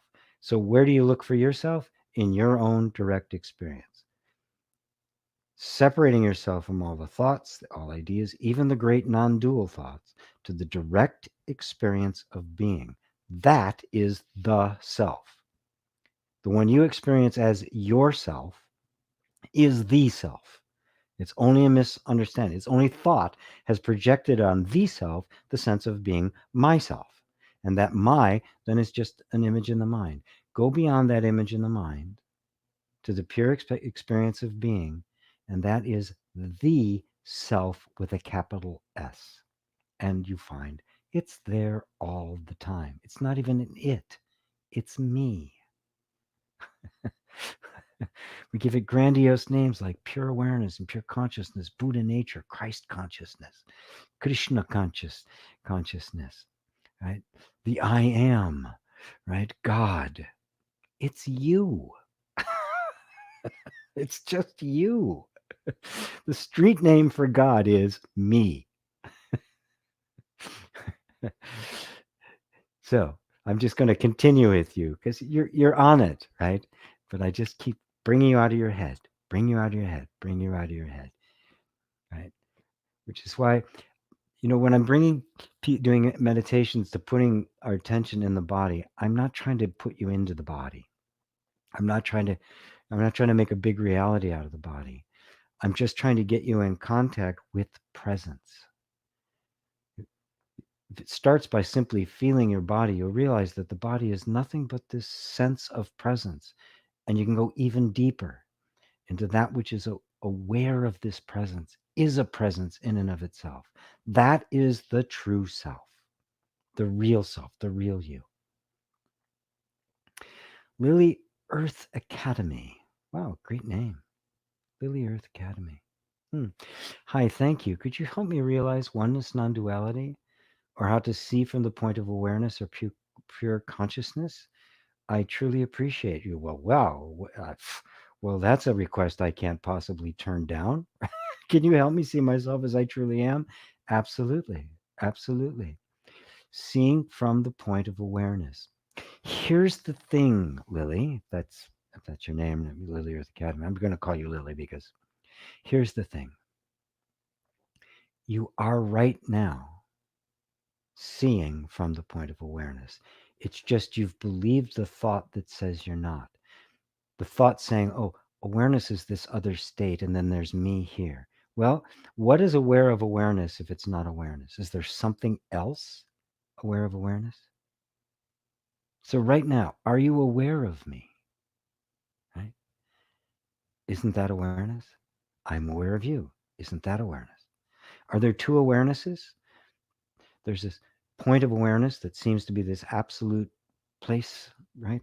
The true self and all that, right?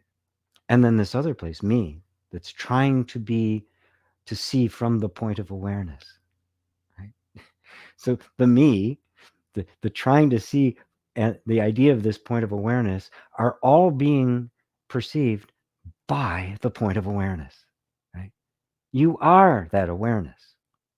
You're it. Are you hearing my words? That's it. That's the whole of it. That's the great mystery. But that's what the mind is. No, it can't be that. It's got to be this other thing. It's magnificent, right? Isn't the angels singing and all of that, and dancing girls or dancing guys? I don't know, right? Chippendales, I don't know. Whatever. Isn't it that? No, no, it's not. It's this. How many awarenesses are there? What could be aware of awareness if not awareness? Are you aware? Then you're it.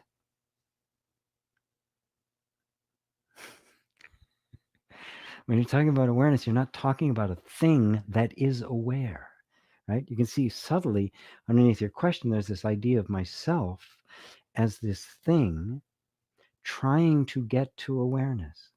But isn't that entire thing being beheld by awareness?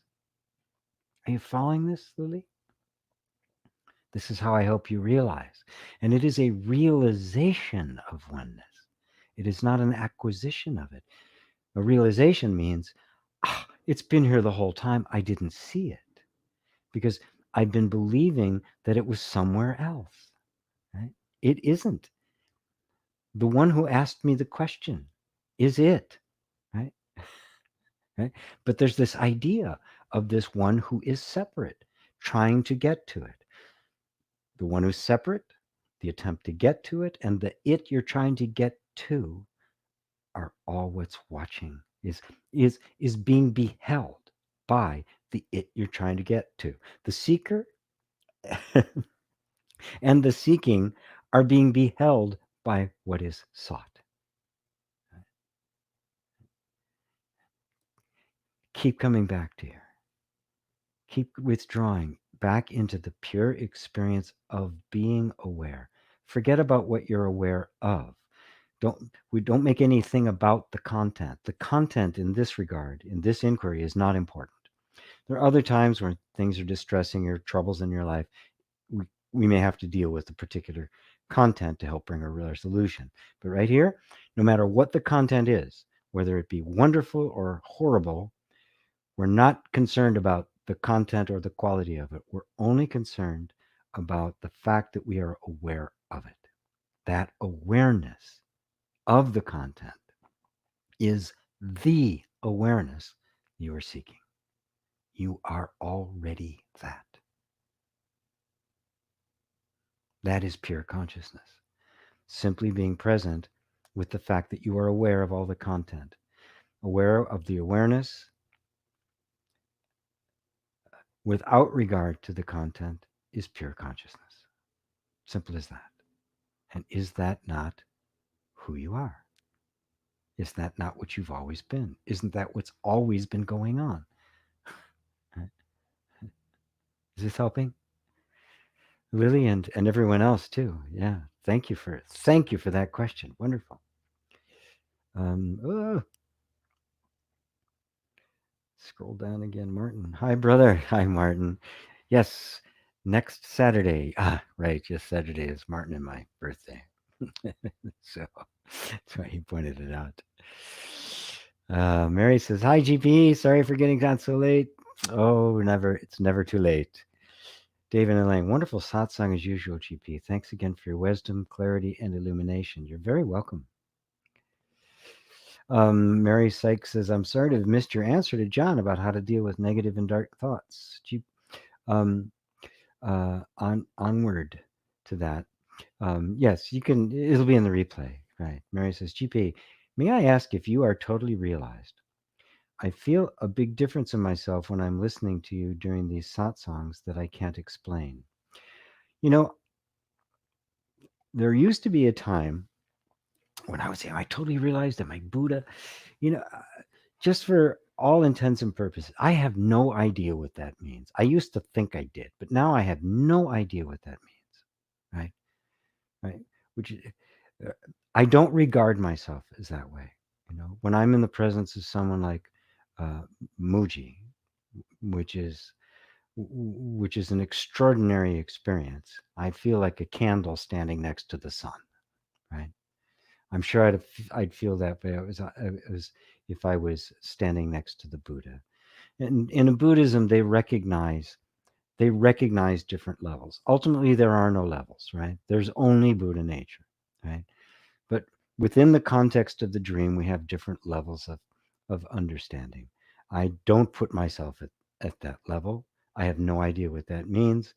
All I know is that it is way safer to assume not than to assume I am, right? So I just say, what I find is this. Somebody asks me a question, the answer comes. It's consistent with what I've learned. It's consistent with what I've heard from Buddha and Muji and the great teachers. It feels right. The words come across. It's clear, right? And then when I'm just being me, going through every day, stuff comes up, and certain thoughts come. So how do I assess that? I don't really know. Would I say to answer your question, man, are you totally realized? If it was a yes or no question, if you were a lawyer, I'd have to say no. Right? I'm not going to claim that I'm not going to claim that for myself. I guess the bigger question is, am I happy? And the answer is mostly. Things do come up. Triggers come up. You know, I'm enormously grateful that when triggers come up, they don't overwhelm, right? People who know me say nothing bothers him, right? Stuff happens that can be very devastating to people, and it really doesn't bother me. That I can say is real. Very rarely does something come up that bothers me. But things happen. I get triggered.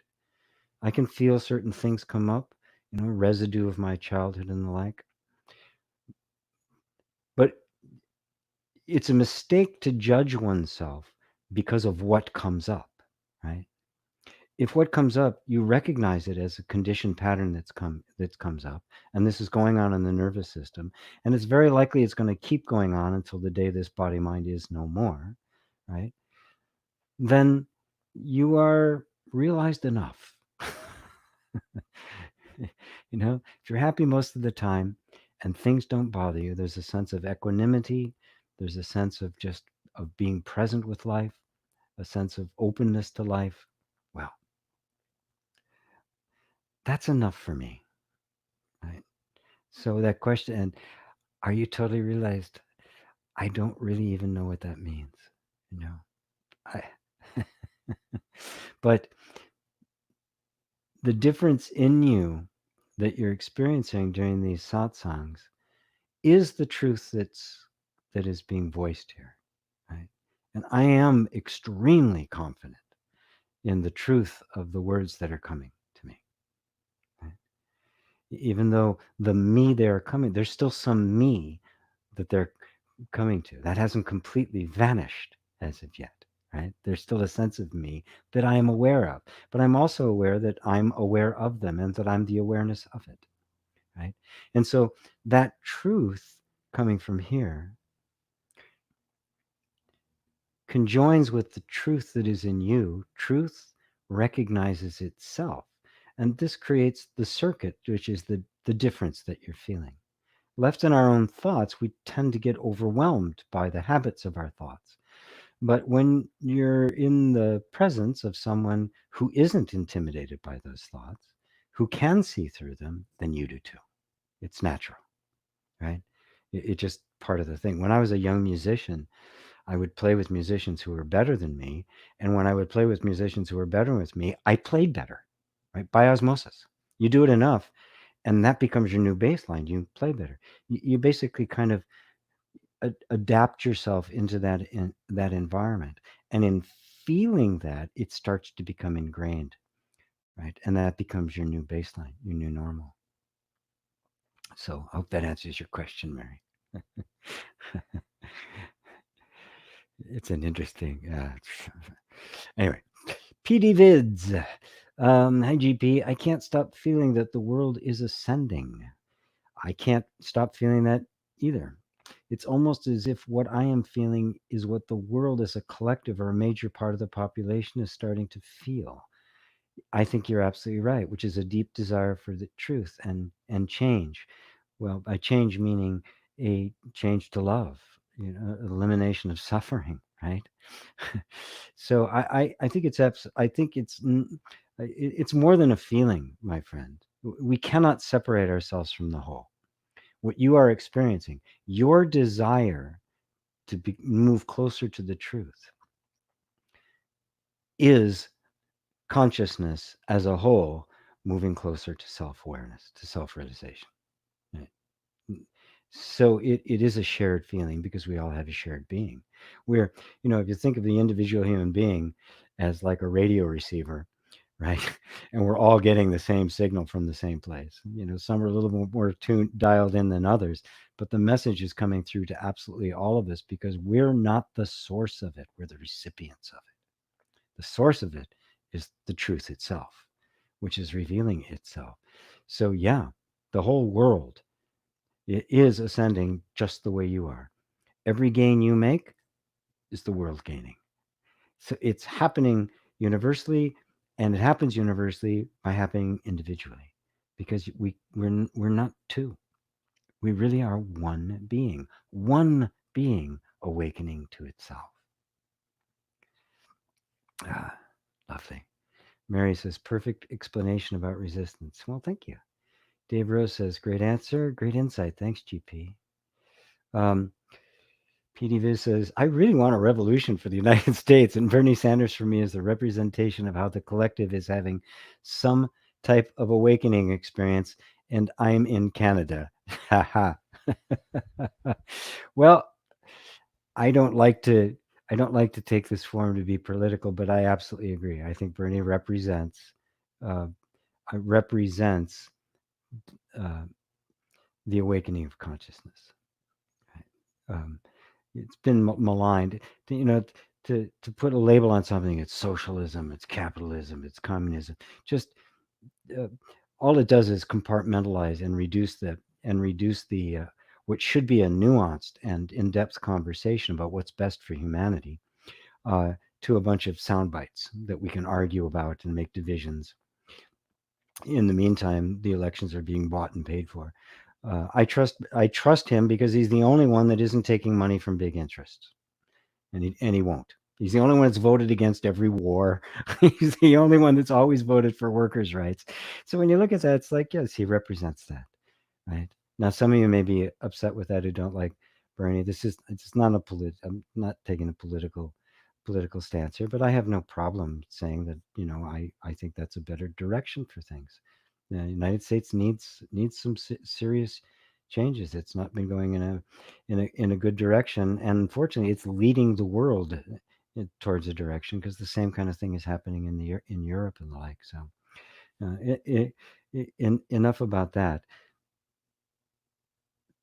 It isn't really even a matter of whether he's right or somebody else is right, but our own willingness to look past labels, to look past um, theories, to look past isms, to our own deepest sense of love, compassion, sharing, and what would be then the highest expression of that you can make as a human being. And to want your community and state and country and world to exude and manifest as the highest qualities that humanity is uh, capable of. I think that's a noble aspiration, and when I see it, even in imperfect form, I support it. Right? I say yes. This is a step in the right direction. It's not the ultimate. It can't be. No human system will ever be the answer. They tend to petrify. It's always got to be something flexible that's capable of responding in the moment. So whatever system will work well for the next 10 years may not work for the next 20, right? So, right, there has to be a transcending of all the isms to get to what is the best that we can bring about, the kindest, the most loving in this moment. And that's what we support.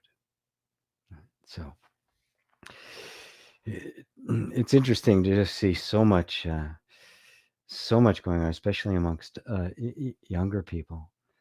It's really quite interesting to see what's going on. Infinity Coaches, thanks for the story about your father, GP. Oh, you're very welcome. Mary Sex says, can we resist the pushing of vaccines? I think we should. Um, vaccines had their place. Interesting enough, I think it was Jonas Salk, who created the vaccine for polio that cured polio. You realize, of course, he gave the patent away. He never made a dime on it. And if these vaccines were being given away by pharmaceutical companies for the benefit of humanity, I would trust them and I would support them because I'd know that they had purity at the heart of them.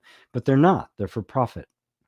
Even the CDC, um, the Center for Disease Control in the United States, is a privately held. They own patents, so they have a conflict of interest, right? And that's the problem. There's no purity in it. Where the profit motive is there, especially if it's a publicly held company in the United States, they are required to put profit above humanity. And so they push the government for it. So we should resist anything that is being forced on us without us knowing what it is.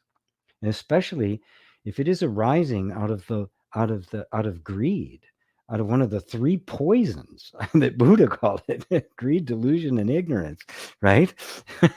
When it's arising out of greed, it needs to be questioned and pushed away. I totally I totally agree with that. See, I'm not neutral about these things when I talk about resistance.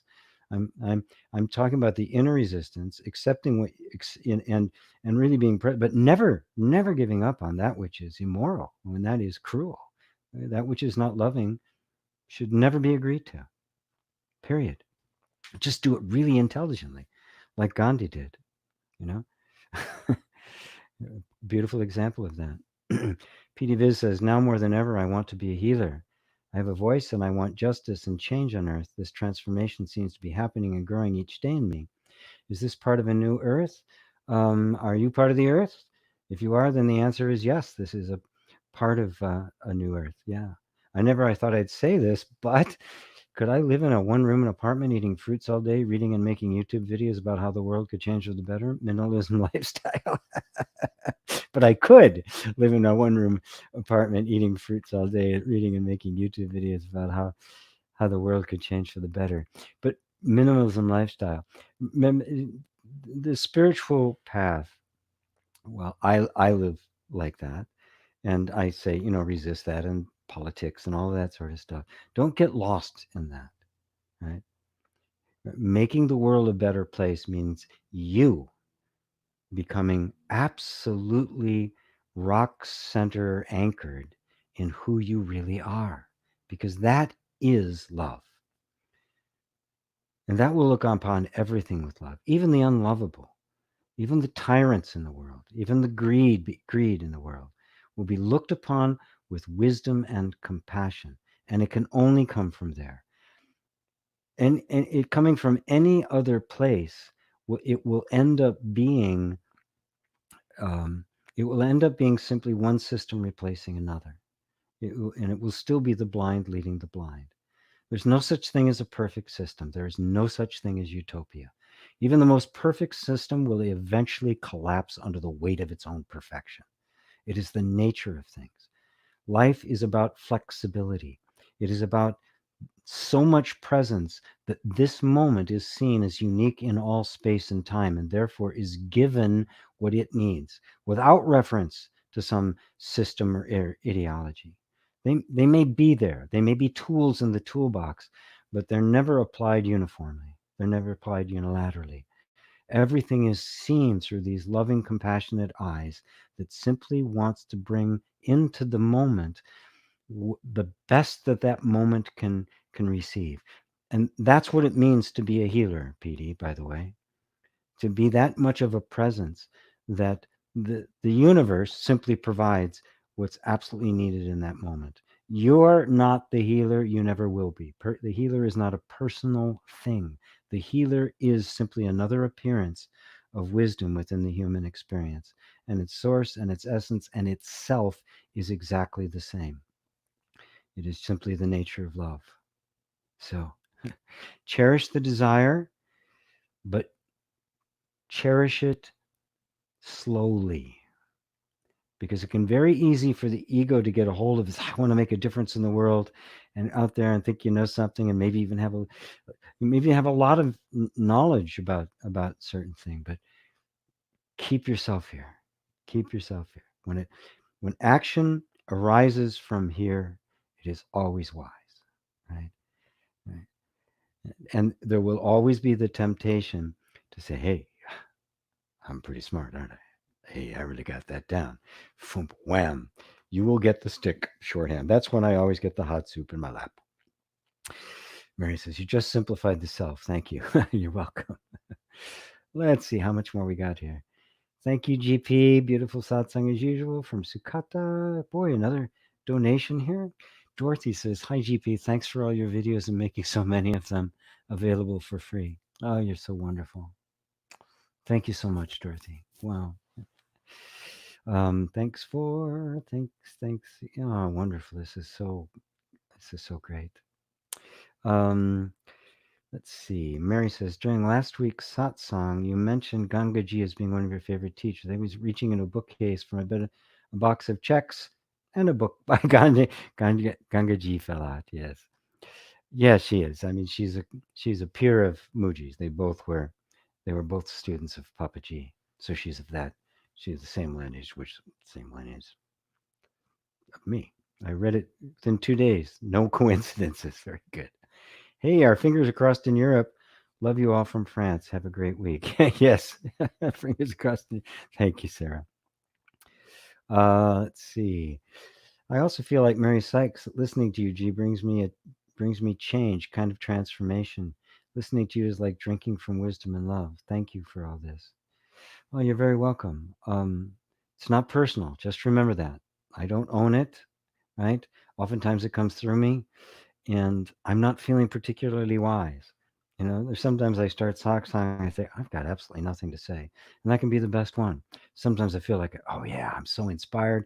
And it's like dribble coming out of my mouth. It's like, so my state, right? The emotional or psychological state of this body mind has nothing to do with with the source or content of the wisdom that comes through. So Mary says, "Thing happens every time." Marianne's beautiful. Mary, video send you GP. Okay, about this subject. Oh, okay. Yes, I agree. So good to be here. Great satsang. Okay, good. I got through all the questions. Only 17 minutes over. Very good. Wow. PD Viz says, consciousness is just this. I am. All I want is this for my life. Okay. Question for you, PD. You want to take it further? All I want is this for my life. Who's that I?